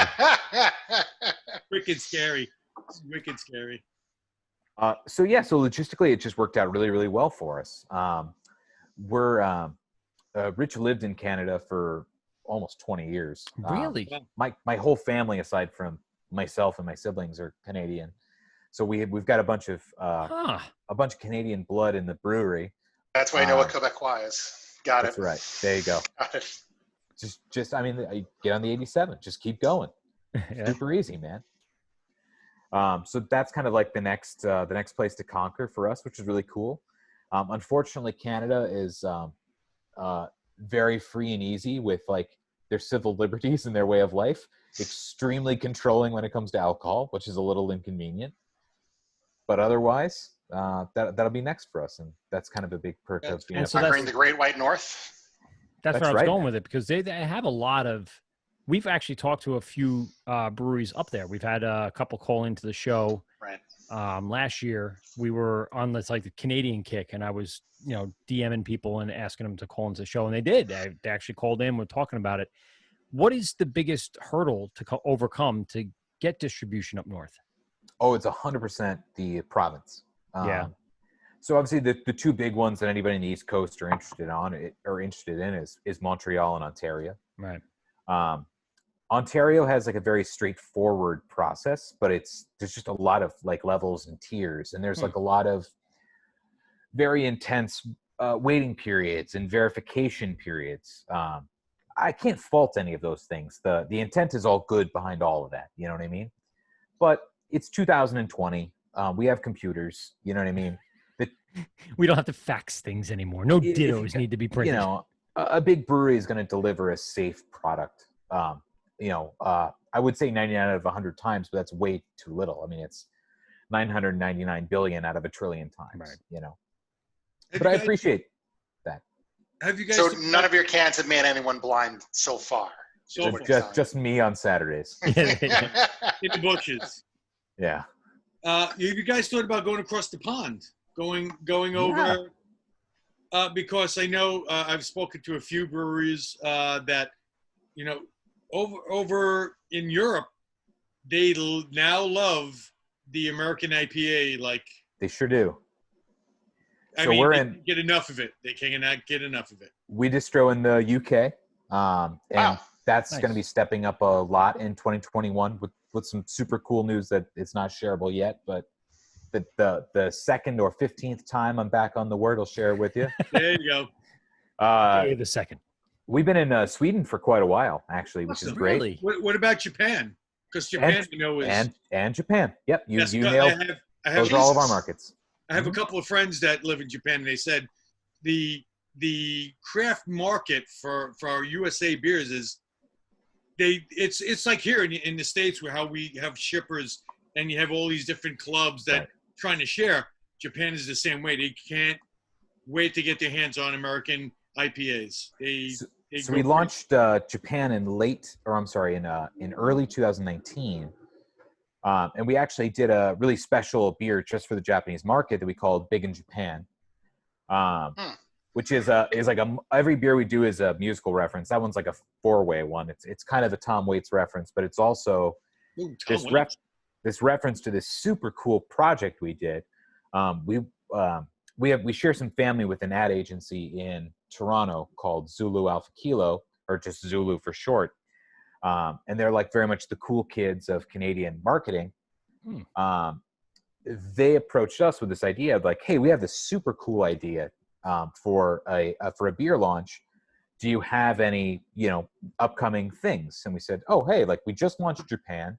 And it just so happens last year in April, the Emperor of Japan abdicated. So his son became the new emperor, which is the first time an abdication had happened in like 60 years. So it was declared like a national holiday for a full month. So we're like, hey, what a great way to launch the product. We're going to have the entire population of Japan just partying for 30 days. So we thought like, what is like super rock and roll about Japan? And when you really get into it, so many things are rock and roll about Japan. We thought one of the secret things that the Japanese music lovers have given American audiences and British audiences that we always take for granted is that they saved a bunch of our most beloved classic rock bands from the dustbin because they were adopted in Japan. Then they took that momentum and brought them back to the States and the UK. So we decided to come up with this project called Big in Japan, where each 4-pack of this beer, which was this delicious double dry hopped IPA, very similar to Weird and Gilly in its DNA, but it had some of our proprietary hop oils in it, which are awesome. We used some of our super, super limited Nelson Sauvin hop oils in that particular beer. The hop oils are great because the first week the beer comes out, they can, the yield's incredible. Yeah. And then they've got a really long shelf life on them. So they can taste a little green for the first week or two, but man, taste one of those beers 2 or 3 months old, and you would never know that it was more than a couple weeks out of the tank. Well, that's great for overseas delivery. Perfect, right? Yeah. So we devised this beer, and then we created 4 labels. And by we, I mean Zulu. They did all of the heavy creative lifting. So it was 4 unique kind of visual puzzles that all told the story of this one band that made it big in Japan. But hidden inside of the image, the whole image was actually a QR code, which we kind of take for granted in the US, but in Japan and Korea it's still huge. Yeah, everyday usage for sure. So you would pick up this 4-pack at the store, and it said in Japanese, basically like, name the tune. And then you kind of look at it, and if you couldn't figure it out, you'd scan your phone, and it would take you to a private Spotify playlist that was built all about that artist and then all of the bands they inspired. So basically, here's all the music that happened because this one band was big in Japan. That's Who is that, by the way? So we did 4 different beers, or 4 different labels. So we did one that was the Runaways. So, great, I mean, man. really like helped define what the punk rock sound would be, really put alternative rock on a course it never would be. By the way, Frankly, did you hear the start of our intro? I saw your face light up. Do you know who that is? Oh, there was a bunch in there. That was a thick reference pool. Yeah, there's a lot in there, but it starts off with NoFX, which is one of my favorite bands dating back to 1989 or something like that when their first album came out. That's Fat Mike, right? Fat Mike. Yeah, Fat Mike. Yeah, he knows his way around a carb. I like that. A little bit. But yeah, I mean, for punk, I'm a huge punk rock fan. I mean, going back to early Sex Pistols and Bad Religion and even like Face to Face and just random stuff and up into the current era of punk rock. To me, all of that is sacred. And the Runaways are one of those bands, just one of those things you got to have on repeat or in a playlist, like you said. And we're Queens kids. So if you don't like punk rock, that means you don't like Queens. You know what I mean? You heard the Beastie Boys in there too for their, that's right. And Faux High for life, man. Ramones forever. That's it. And listen, they were a punk rock band before they became the rap icons. Yep. They played instruments. They were, to me, punk rock to me. It's just one of the iconic moments of music history growing up in the mid 80s.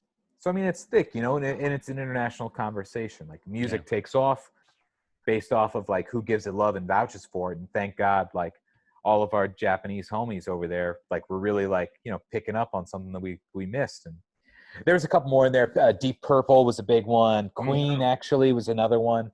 Really didn't hit it until they went to Japan and got huge. And then for the U.S., as far as like Singlecut and our classic rock motif goes, it's Cheap Trick.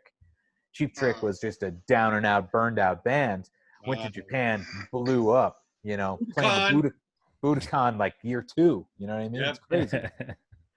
So we sent that over there. So Japan's been great for us since then, and that's awesome. Yeah, we do a little bit in Korea too, and then some sporadic stuff all over. But those are very international. That's great to hear, man. I know. It was funny. I was hoping you guys did something like that. I did not know, but that's really great to hear because I know those, those are audiences that a lot of brewers will never touch, and you guys are already putting out a great product. So, the United States used to be looked down upon. Right. You don't know how to brew beer. You guys, especially in Europe, you guys suck. And then now everybody wants the beer from the U.S. and that's great to see. Isn't it crazy, man? What a weird thing. It's just flip flop. It was, it was Ben Heskeboot. Nobody can brew anything like a German can because it's true. It's what the attitude is. Do you think if Michael Jackson was with us today, he would be like Oh, so my- happy, or would he be pissed off that we're selling thousands and thousands of gallons of beer that looks like that? I think he'd be pissed off. I think he'd be pissed off too. A little bit. A little bit. I think he would be really pissed off. Like, that's not real beer. Holy crap! Now I'm glad I'm dead. Well, I gotta tell you, Michael, cheers to you for forever and ever. But Yeah, man. it works, man. It works. I'll tell you that. I like it. We interviewed Bobby from Barrier Brewing Company. Oh yeah, Big Bobby, I love that dude. Bobby's He's awesome, man. fucking one of those guys. I honestly don't remember the show. So much shit happened that night. It was ridiculous. So he talked a lot about, international distribution. He went over to Europe a bunch of times and he was sent out there to make friends and to share beer. And then from that, a lot of the Barrier main, let's say, core beers are now sold. Like Money goes international, right? And some of the other core beers go international over to Europe because same thing, like I said, they have their standard beers that they brew and drink over there. To get an American IPA is like what we went through 10 years ago. Like, oh my God, what the fuck is this thing? This is amazing. So they're starting to go through their renaissance over there, and their breweries can't catch up with what we're already putting out. It's going to take them years to get there. So why not take advantage of it now? So, I mean, one that Steve's going to chuckle at, but when we went over for the first time, we went to Sweden a couple of years ago and kind of launched it and had a fantastic time and had some really, really great beers, but kind of an inside baseball thing. None of the breweries had serious glycol systems. So like they didn't really have refrigeration in the same magnitude that we do in the US. Right. So the beer was really tasty, but somebody would give you an amazing dry hop saison that was just like, yo, this is delicious. You guys have done a great job with this. And they're like, oh yeah, that's my favorite IPA we make. And be like, oh no, that's not an IPA, bro. No, that's not even close. Like, I mean, this is delicious beer, but you got to call it something else. Are you calling this an IPA? Like, yeah, it's an IPA. No, it's not IPA. I mean, Steve Pete and I talk about it all the time. Pete and I had what Steve made, which was called Lager of Sin. So it was an IPL in a sense. So the problem was it was called a lager, but it really was one of the most delicious IPAs, IPLs, whatever you want to call it, that we've ever had. It was, bar none, something that I couldn't get enough of. I would continually go, when it was out, buy it.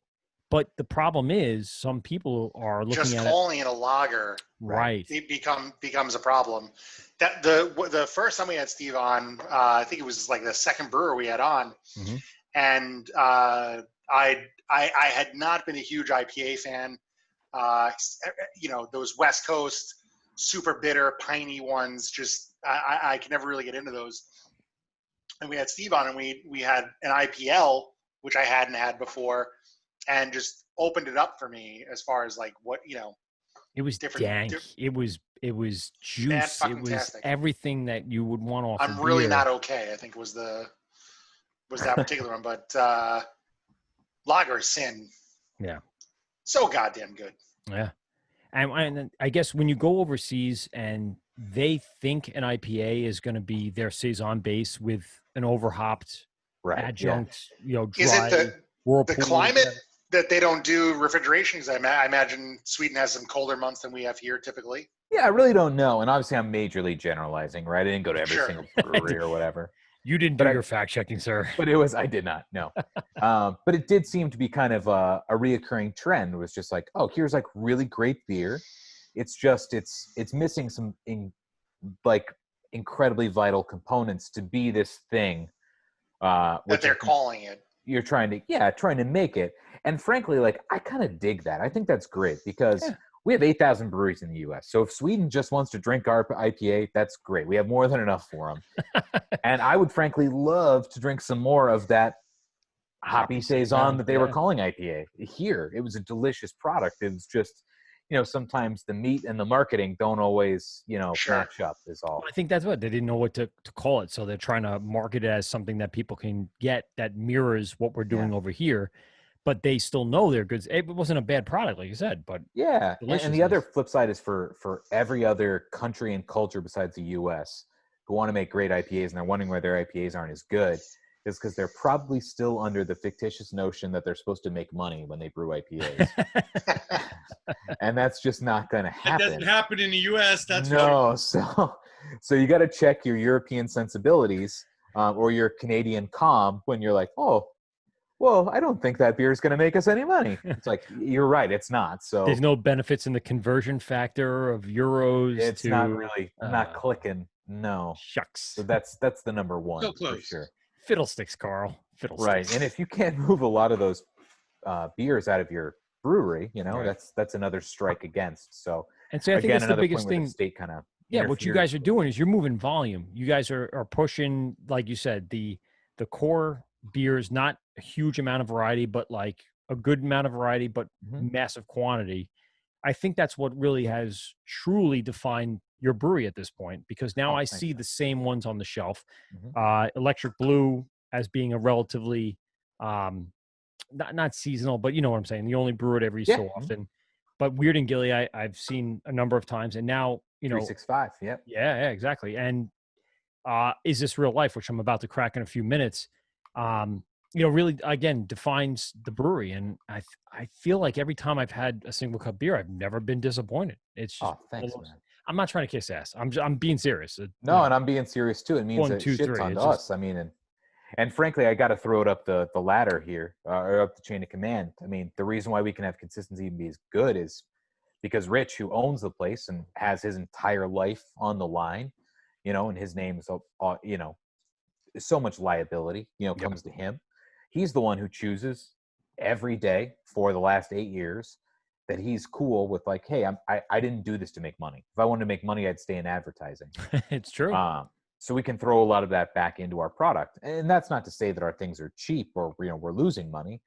I'm happy to say that, you know, my paycheck is cleared every week, which is great. That's really what we aim for here. There you go. Yeah. But he's the guy who's decided, you know, time and time again, to the frustration of our finance teams, to the frustration of me, the same thing. It's like, no, I want it this way. It's going to taste better this way. I want to do it this way, you know, and that's, you know, so he doesn't get a paycheck. Sometimes, you know, that is what it is, you know, and he makes that decision over and over again. So I got to throw my respect up the ladder there. That's why the beer is good, because we don't expect to be millionaires. You know, he expects to give people. There are no brewers going to be millionaires. No. That's for sure, right? All the new guys that come in, I'm sorry, you're not going to be a millionaire. This is not the. When you get into the brewing business, I really thought it was the get rich quick scheme that I've been searching for. Pyramid scheme. Well, it's kind of like a pyramid scheme, but yeah, you're going to be the bottom guy that's making no money. But I mean, it's got to be the fight. I mean, every single time we see another brewery open or another brewery close, you're seeing like a brand new evolution cycle of something else that's happening out there. It could be someone has a great product, or someone has a great idea, or someone didn't follow through on what they were doing, or in Steve's case, someone that just was tired of the game, you know, and I guess trying to fight through. Again, I know, Steve, you didn't think you were going to be a millionaire. You did it for the passion. Yeah. You know, we actually we started out right around when Singlecut started out, and you know, we went a different direction. We went to all you know, dark, and we were one of the first brewers on the island to do pastry beers, and you know, yeah, hey, we won a lot of awards, and we got a lot of accolades, and sold a lot of beer, and you know, at the end of the day, we didn't want to fight anymore with the new little guy that was trying to do everything. But that's it. It's a constant battle for people that own breweries. You're in constant battle mode. It's, well, you know, there are more breweries now in the United States than there ever were at any time, and in New York alone, at one point, there were over 500 breweries in New York City alone back in the 1800s, because each little community had their own brewery that took care of the 2-3 blocks that were there. You know, everybody thinks that owning a brewery, they're going to make this ton of money and going to be a rock star and they're going to be this wonderful thing. I got something for you really quick. Now you mentioned that. Shit. I don't know what that is, but so this is interesting. I was gifted this. This is a bottle. By the way, this right here, this is just deliciousness. You know what this is, right, Dan? That's you drinking some Mighty Real hibiscus. Oh, I had that. Disco. My kids were thrilled that I was drinking. My girls, excuse me, were thrilled I was drinking pink beer. So. And yeah, that's good. It's good shit. I've had I want to read you this. Really got any extras? Keep those in the fridge. Those we cellared some last time. That hibiscus just makes the legs go forever. Yeah. That is good. That is really good. This I is didn't know what to expect from it. An original. And I'm actually pleasantly surprised. That's all I can ask. Surprised, but I'm happy. I'm happy. So this was a original bottle from Lion Brewery of New York City. This original Lion Brewery bottle. Lion. It was found in somebody's basement, and the woman that gave it to me before she retired, she bought it from that person. Basically, if you don't know anything about Lion was built in and established in 1857 in New York City. It was closed finally in 1944. It's the 6th largest brewery in the United States. No one ever pays respects to those, big breweries that were here. Like you said, there was an ass ton of breweries in the United States back in the day. What are we up to? 8,000 breweries now? Yeah, a little over 8,000. Yeah. And I know with COVID though, they're expecting to lose at least 10%, which is like, if it doesn't sound a lot, that's a ridiculous number. Yeah, it's a lot. It is a real lot, and it's only because one or two things: either there's no capital behind it, or couldn't quickly adapt. Like what we did, we were like, you know what, we had a good run. It was fun. Yeah, I'm hoping a good majority of the breweries that we know on the island and in New York City and even in the boroughs make it through this, because there's way too much really good beer out there, and it's to be a craft beer connoisseur, so to speak. This is the best time right now. We're really enjoying this. Chin to that. And Dan, you mentioned you guys were kind of. I want to say contracting, but really like negotiating with or working nicely with Threes and KCBC. Did you guys come out with any collaborations between those two breweries? Yeah, we have actually. We did a collab with KCBC not right before, but about a month before COVID, which is actually one of my favorite beers of 2019 that we've done, because it was one of those little passion projects that you could never justify doing except for a special occasion. You know what I mean? AKA the sales director is looking at us like, how am I going to sell this? We lost money on this, right? You know that. Yeah. How am I going to market this thing? So was it? It was an Imperial Schwarzbier. Oh, the fuck! And we would love that. That we brewed with. Everyone do it. We brewed with Cascara. Do you know what Cascara is? You know that shit? Yes, I do not. I used it. It's the little cherry that grows around a coffee bean. Yes. Wow. Yes, and it imparts. Actually, it does impart a cherry flavor. Yeah, if you let it sit long enough. Cherry coffee flavor. I mean, it's like it's crazy, and it's really really tasty.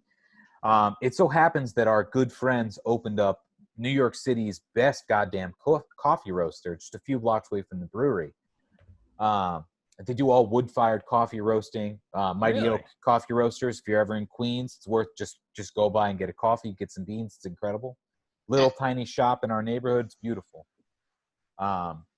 And so they pulled in this Cascara for us from their like prized secret supplier, and we brewed up this beautiful traditional Schwarzbier, but we kicked it up to about 8% ABV. We let it lager in our horizontal lagering tanks for about 5.5, 6 weeks. We aged it on Cascara for the last week, and it was dope. It was amazing. And how many barrels of that did you do? That was only 30 or 60 barrels, so it wasn't massive, but it was a good amount of beer. I'm just trying to think of how much cascara you used in it. It was an embarrassingly large amount of cascara. Yeah. That's awesome. That was definitely one of those times when you gave the receipt to the finance team, be like, "Oh, you approved this, and you asked me for it." They're like, "I don't remember approving." No. It was last week. We saved $3,000 because the plane dropped it from a parachute at 3,000 feet. We were supposed to fly there and pick it ourselves, but we paid somebody to do it for us. Yeah. So you're welcome. You're welcome. No, it turned out great. It was dope, and the KCBC crew and us, they're another like music obsessive brewery. Yeah. So one of our shared passions between our two teams is we're both huge stoner metal fans. We're both also huge stoners and huge metal fans and huge stoner metal fans. So you guys got along with Bobby well. I mean, yeah. Bobby from Barrier is Bobby's brought the party a couple times. Yeah, he has. So we did our first. We're big fans of the band Sleep. I don't know if that means anything to you, but this very, very classic, legendary California-based stoner metal band. So we called it Maud Doob, which is a little reference both to Sleep and to the Dune novels. And, I like Dune. It was dope, man. We printed it with blacklight poster labels, and we canned it up and distroed it all across. We had a couple cool parties, and nothing on the books with Threes, but I'd love to do something because I'm a huge fan of their beer, regardless of our new professional relationship. I adore what they do, and their dedication and passion for the craft is something remarkable.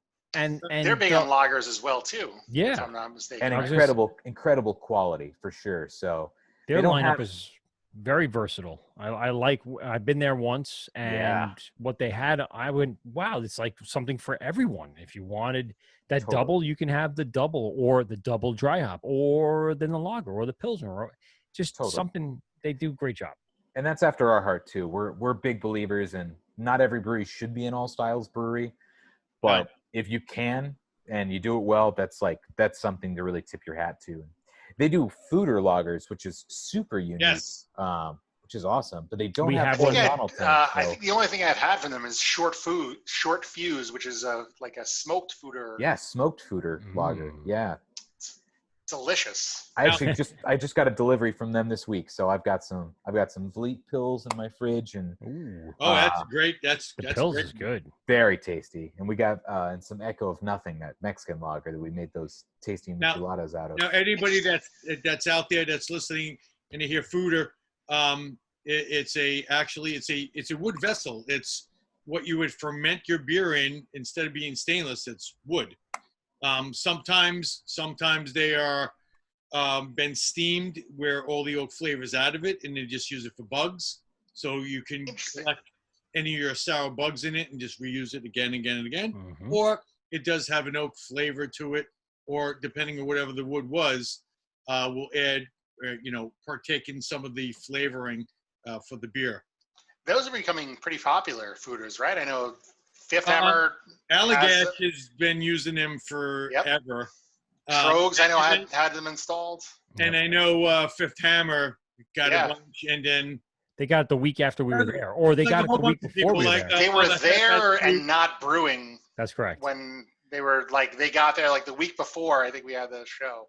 Did they have to? They have to season them, so they have to run water through them for a week or something like that, right? They had them hooked up. It depends on the company.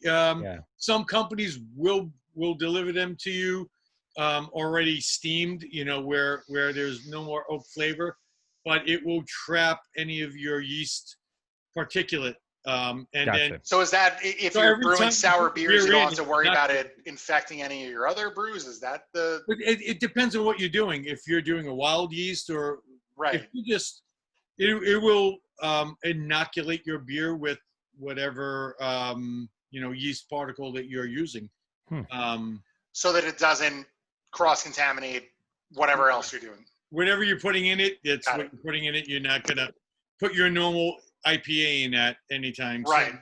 Be different.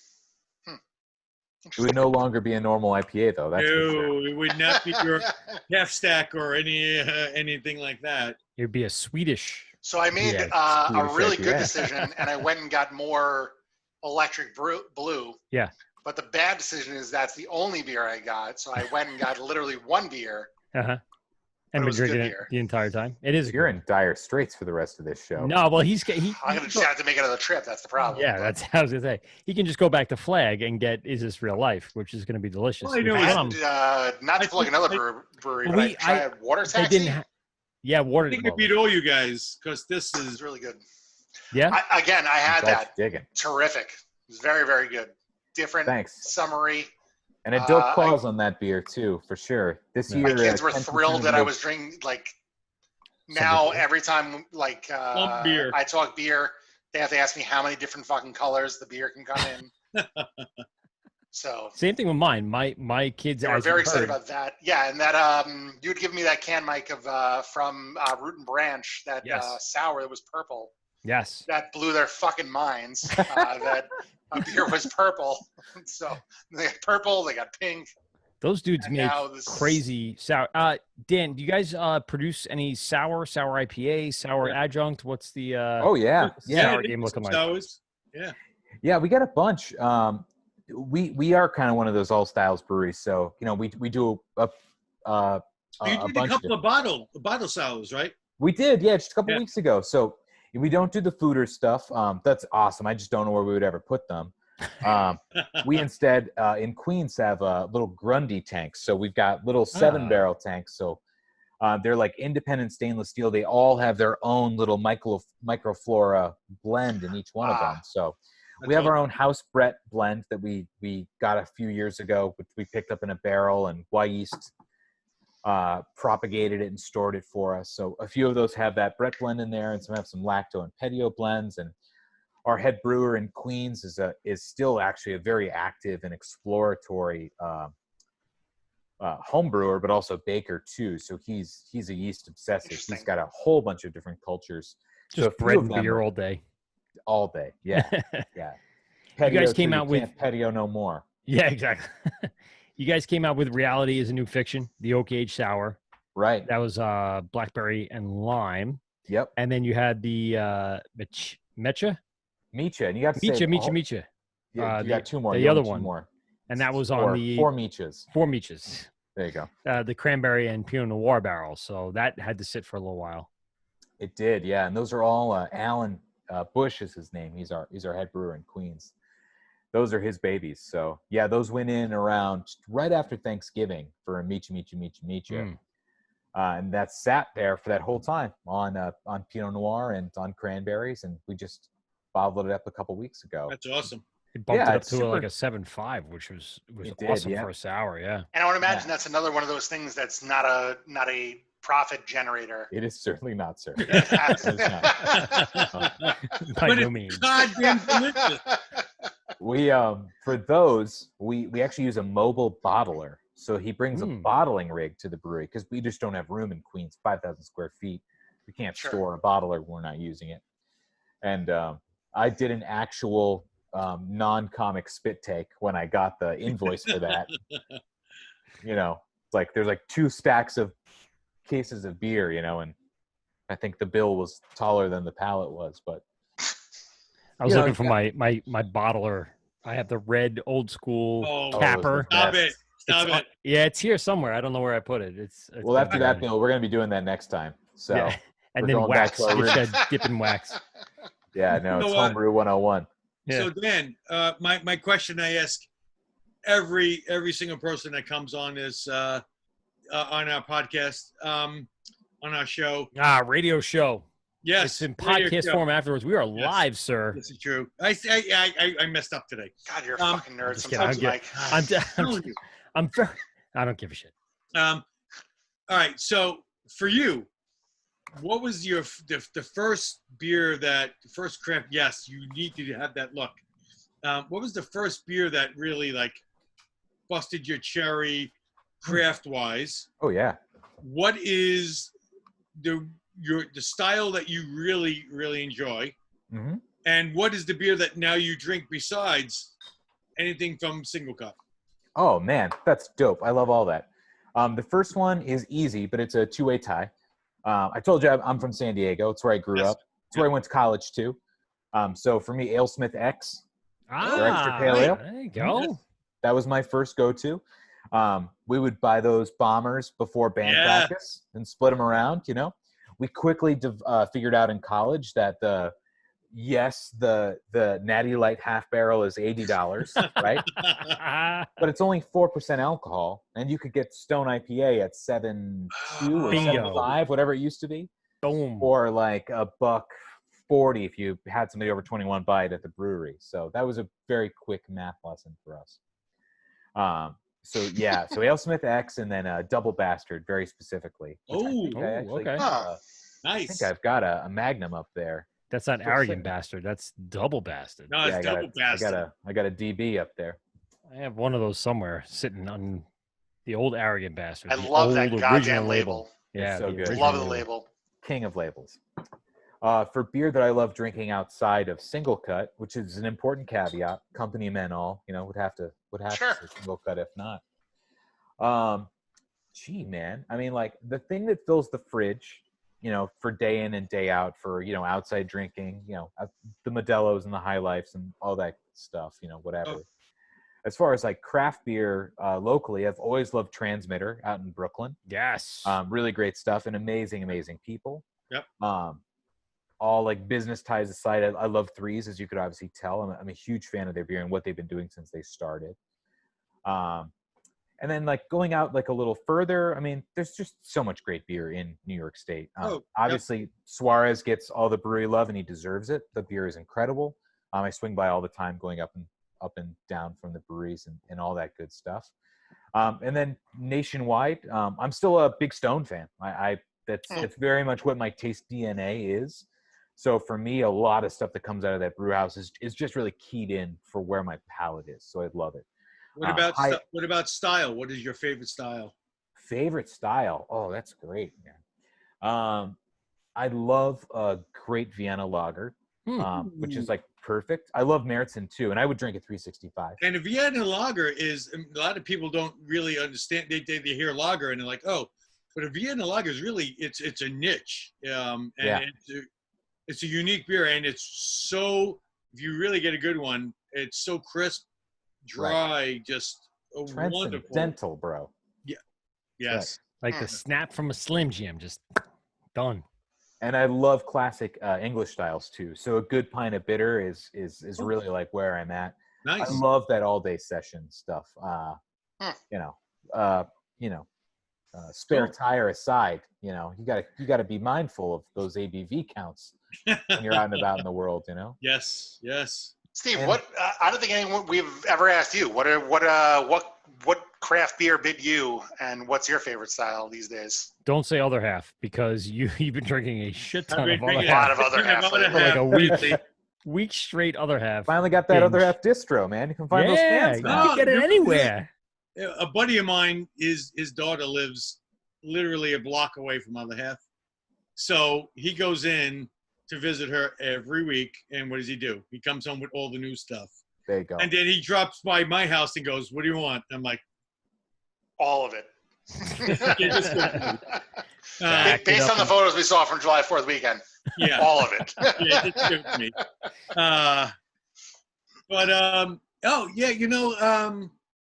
For me, I originally started out with German style beers. Back in the day, I was drinking, Hofbrau and not even St. Pauli's Girl, but it was like Kronenborg and all these German style lagers. Mini kegs under the Whitestone Bridge for a Mets game. Yeah. That's what I was doing. Hofbrau mini kegs. Invite, man. That sounds great. And playing wiffle ball. It was the best. I'm talking about like 2003, 2004. Oh shit! Yeah. Going back. The first like real craft, like Sam Smith's. Yeah. Anything from Sam Smith's, the oatmeal stout. I was just like, oh my God, what is this? And then I don't know if anybody remembers Foghorn. Yeah. Sierra Nevada Foghorn barley wine. Right. Crushed me like I was like what are all these flavors in this thing? They don't make it anymore. Celebration wasn't for me. I mean, Celebration was like, what the shit is this? I knew at that point, I was like, I really like malty, complex type beers. Once that happened, once I drank that, I was like, and now today, I'm really, really digging petite, lagerish IPAs. Cool. If you want to call it that, like something that is, and I'll Five Boroughs, man, they do Tiny Juicy. Dude, that was a big hit this weekend. I grabbed some of those. I can drink Tiny Juicy all the time because it's really got a nice hop profile. It's got that, nice bite, dry, light, 4 point. I think they're like 4.4%, 4.5% alcohol. Oh wow, that's awesome. Yeah, those things you could just crush those all day long. Yes. Am I going to drink this? Yes, I'm going to drink this. Oh yes, you will. Hey Steve, what about Timothy Taylor? You a fan of The Landlord? That a beer that ever did anything for you?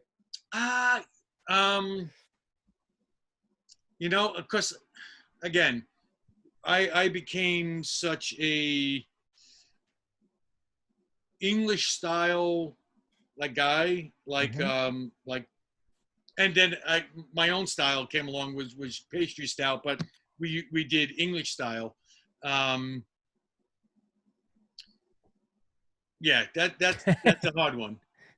Bluebird Bitter, Constance. Oh, you mess with that? Yes. Oh, and the thing for me too was, those are traditional bitters. You know what I'm saying? It was a traditional style beer, bitter wise, not as we think of it today. Right. Yes. I think of a cask engine type of a bitter. Yeah, warm, and you have to be on your third wife and 15th dog. Really appreciate it. Yeah. Yes. Yeah, it needs to be 50 degrees in that range, and just poured into a pint that is. As you're writing the alimony check. Well, right. And laid off from the metal factory again. You got to create nails. You got a 50,000 nail quota every day. You got to do it. It's messed up. Nailed it, man. Nailed it. Dan, we're gonna wrap it up here. So let's get some big plugs in. Let's talk about everything single cut. You guys got a lot of things that you're releasing. So let's hear that. Oh, you don't know it. I got something for you. Guess what? Pete's wife's name is Terry. So what's your new release coming out? Oh wow, yeah, that makes so much sense. Guys. Why am I the confused one all of a sudden? Because they have a new release called Terry Meets Julie. Terry Meets Julie, that's right. Yeah. You spend all day writing copy for these things, and they just completely get vanished from your brain. No, I was trying to set you up too. I thought maybe you remember. Terry, I'm going off the Instagram. I have no idea. Terry Meets Julie does come out this week.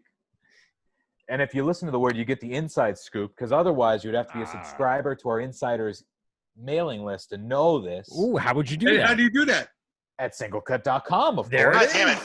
I just dropped my phone. Singlecut.com. Singlecut.com. I don't have my soundboard, but if we were in the studio, it would be good. Yeah.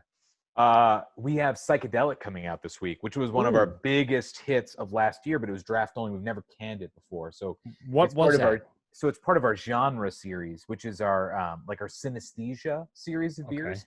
Basically, beers that are designed to taste like we think the music sounds. So it's how do you know what punk What do you have that tastes like Rammstein? Oh man, that would be good. That'd be some Reinskebot shit right there. There you go. Yes, it would. Yes, sir. But creepier, and probably with a dildo. Wow! I gotta go. I'm off. So I mean, yeah, we listen to the music and then we create flavors which emulate the sensations of it. So the first one was Glam, which we did a couple years ago. Yes. Right. Cool. Glam was super bright. We had a really low pH on that beer. We wanted it to be very bright, very tangy. So it had this had kind of electric feel to the beer, because that's what glam rock is. But then it almost had a nice almost metal tasting. yeah, like the beer, yes. And then so this week, Psychedelic. So this one actually features some brand new crop, still unnamed New Zealand hops, which are coming up. Psychedelic mushrooms. The psilocybin count is debatable on the beer. You have to come to the tap room for that full experience. And get an Uber to go home. Yes. 100% a joke for any DEA agent or SLA agents who listen to the word. This is a joke. Allegedly. We always say What did we have that was allegedly. very concerned with like whether the SLA was listening to the podcast? That's my life. You never know. So that'll be coming out this week. It was a huge hit the last time we did it. It'll kind of come out next week, but it will be available in the tap rooms for this weekend. So cool. That's your little inside scoop on that. And beautiful, super, super cool new labels on this one. So I'm going to get my brother-in-law over there tomorrow. I am. This weekend. One New Zealand band, so I'm excited. One New Zealand band? Alien Weaponry. That's the only one I know. Oh, yes. Flight of the Conchords, I guess, would be the go-to. Yeah. I don't know if I can do Flight more of the than that, though. Conchords. Holy crap. That cartoon is crazy. And fun. I actually enjoyed some of it. There's some I was like, what the fuck is going on here? But the vast majority of it was pretty good. This is good. It's a lotta. Yeah. Which one? Sure. Yeah. Well, gentlemen, the dinner find- bell is ringing for me. It's been ringing actually off the hook for the last hour. Dinner now. Yeah. Listen, Dan, I really appreciate you coming on. This was a lot of fun. This is a really good chat. Awesome. Good Mike, times. Steve. Anything you guys have coming up when you finally get up and open in the fall and everything going on, love to come down. We'd hang out and Please, man, enjoy, let me know. man. Yeah, I mean, the money is the money. That comes and goes. But like, honestly, without sounding too cheeseball, it's been really hard for brewers who have tap rooms, because that was very intentional to not have the tap rooms. It's a big part of why you're in this business. So we very much miss everybody. We can't wait to have it open, have some live music going again, all that cool stuff. But that's the reason why we get out of bed. So everybody, wear your fucking mask so we can get over this. For Christ's sake. For the love of God. Why is that a big deal? Wear the goddamn fucking mask. Even if you don't agree with it, just be an adult and suck one up for the team. Don't even know if it does anything. Don't care. It's not Just that big do of a it. deal. Yeah, it seems to be helping. Can you not realize it? Sure. I don't care. So wear a mask, get takeout, support your local breweries. Thank you for all the work you guys do. It's been a pleasure to be on. And anything. Thank you, Dan. Thank you so much. Thanks so much. This is a really good. I enjoyed this. I've been to Singlecut on a really fucking hopping day where the band was playing up top, and and let me ask you, up north, you guys doing food also? Yeah, more or less. It comes cool. and goes, but yeah, we got always good options. And such a great place, and obviously great beer. So that's all that really matters. Thanks, And that's guys. it. I can't wait to host you again. Go visit them at singlecut.com, and of course, go on any social media, type in Singlecut, and find them. Get all the information. Don't write any stupid messages that obviously can be answered. You can find what's on tap on beermenus.com. Yeah. We open at 4. We open at 4. Go ahead, check them out. Dan, I really appreciate it, man. Thanks, guys. Thanks for coming on, man. This is where Mike and Pete, GubsRadio.com. Pete, any last words? Steve! And Steve. I know, but any last words, Pete? Don't forget to have your pet spayed or neutered. Did This is where you have Mike your... and Pete and Steve. Steve, any last words? Steve. I like to touch myself in the dark. Now that Dan's gone, you have nothing left to hold back. He's gone. Dude, that was a really good show. Hold on, we're not done. It's the Word with Mike and Pete. GubsRadio.com. You after show. It's the after show. Well, that's 2 hours of your life you're never getting back. First off, it was 3 hours. What the fuck? Honestly, how can you talk about beer for 3 hours? It's beer. There's so many elements in it. Where's mine? It's been 3 hours and I don't even get a single beer. You don't get shit. This is the Wort on Gubs Radio. I hope you're drunk enough.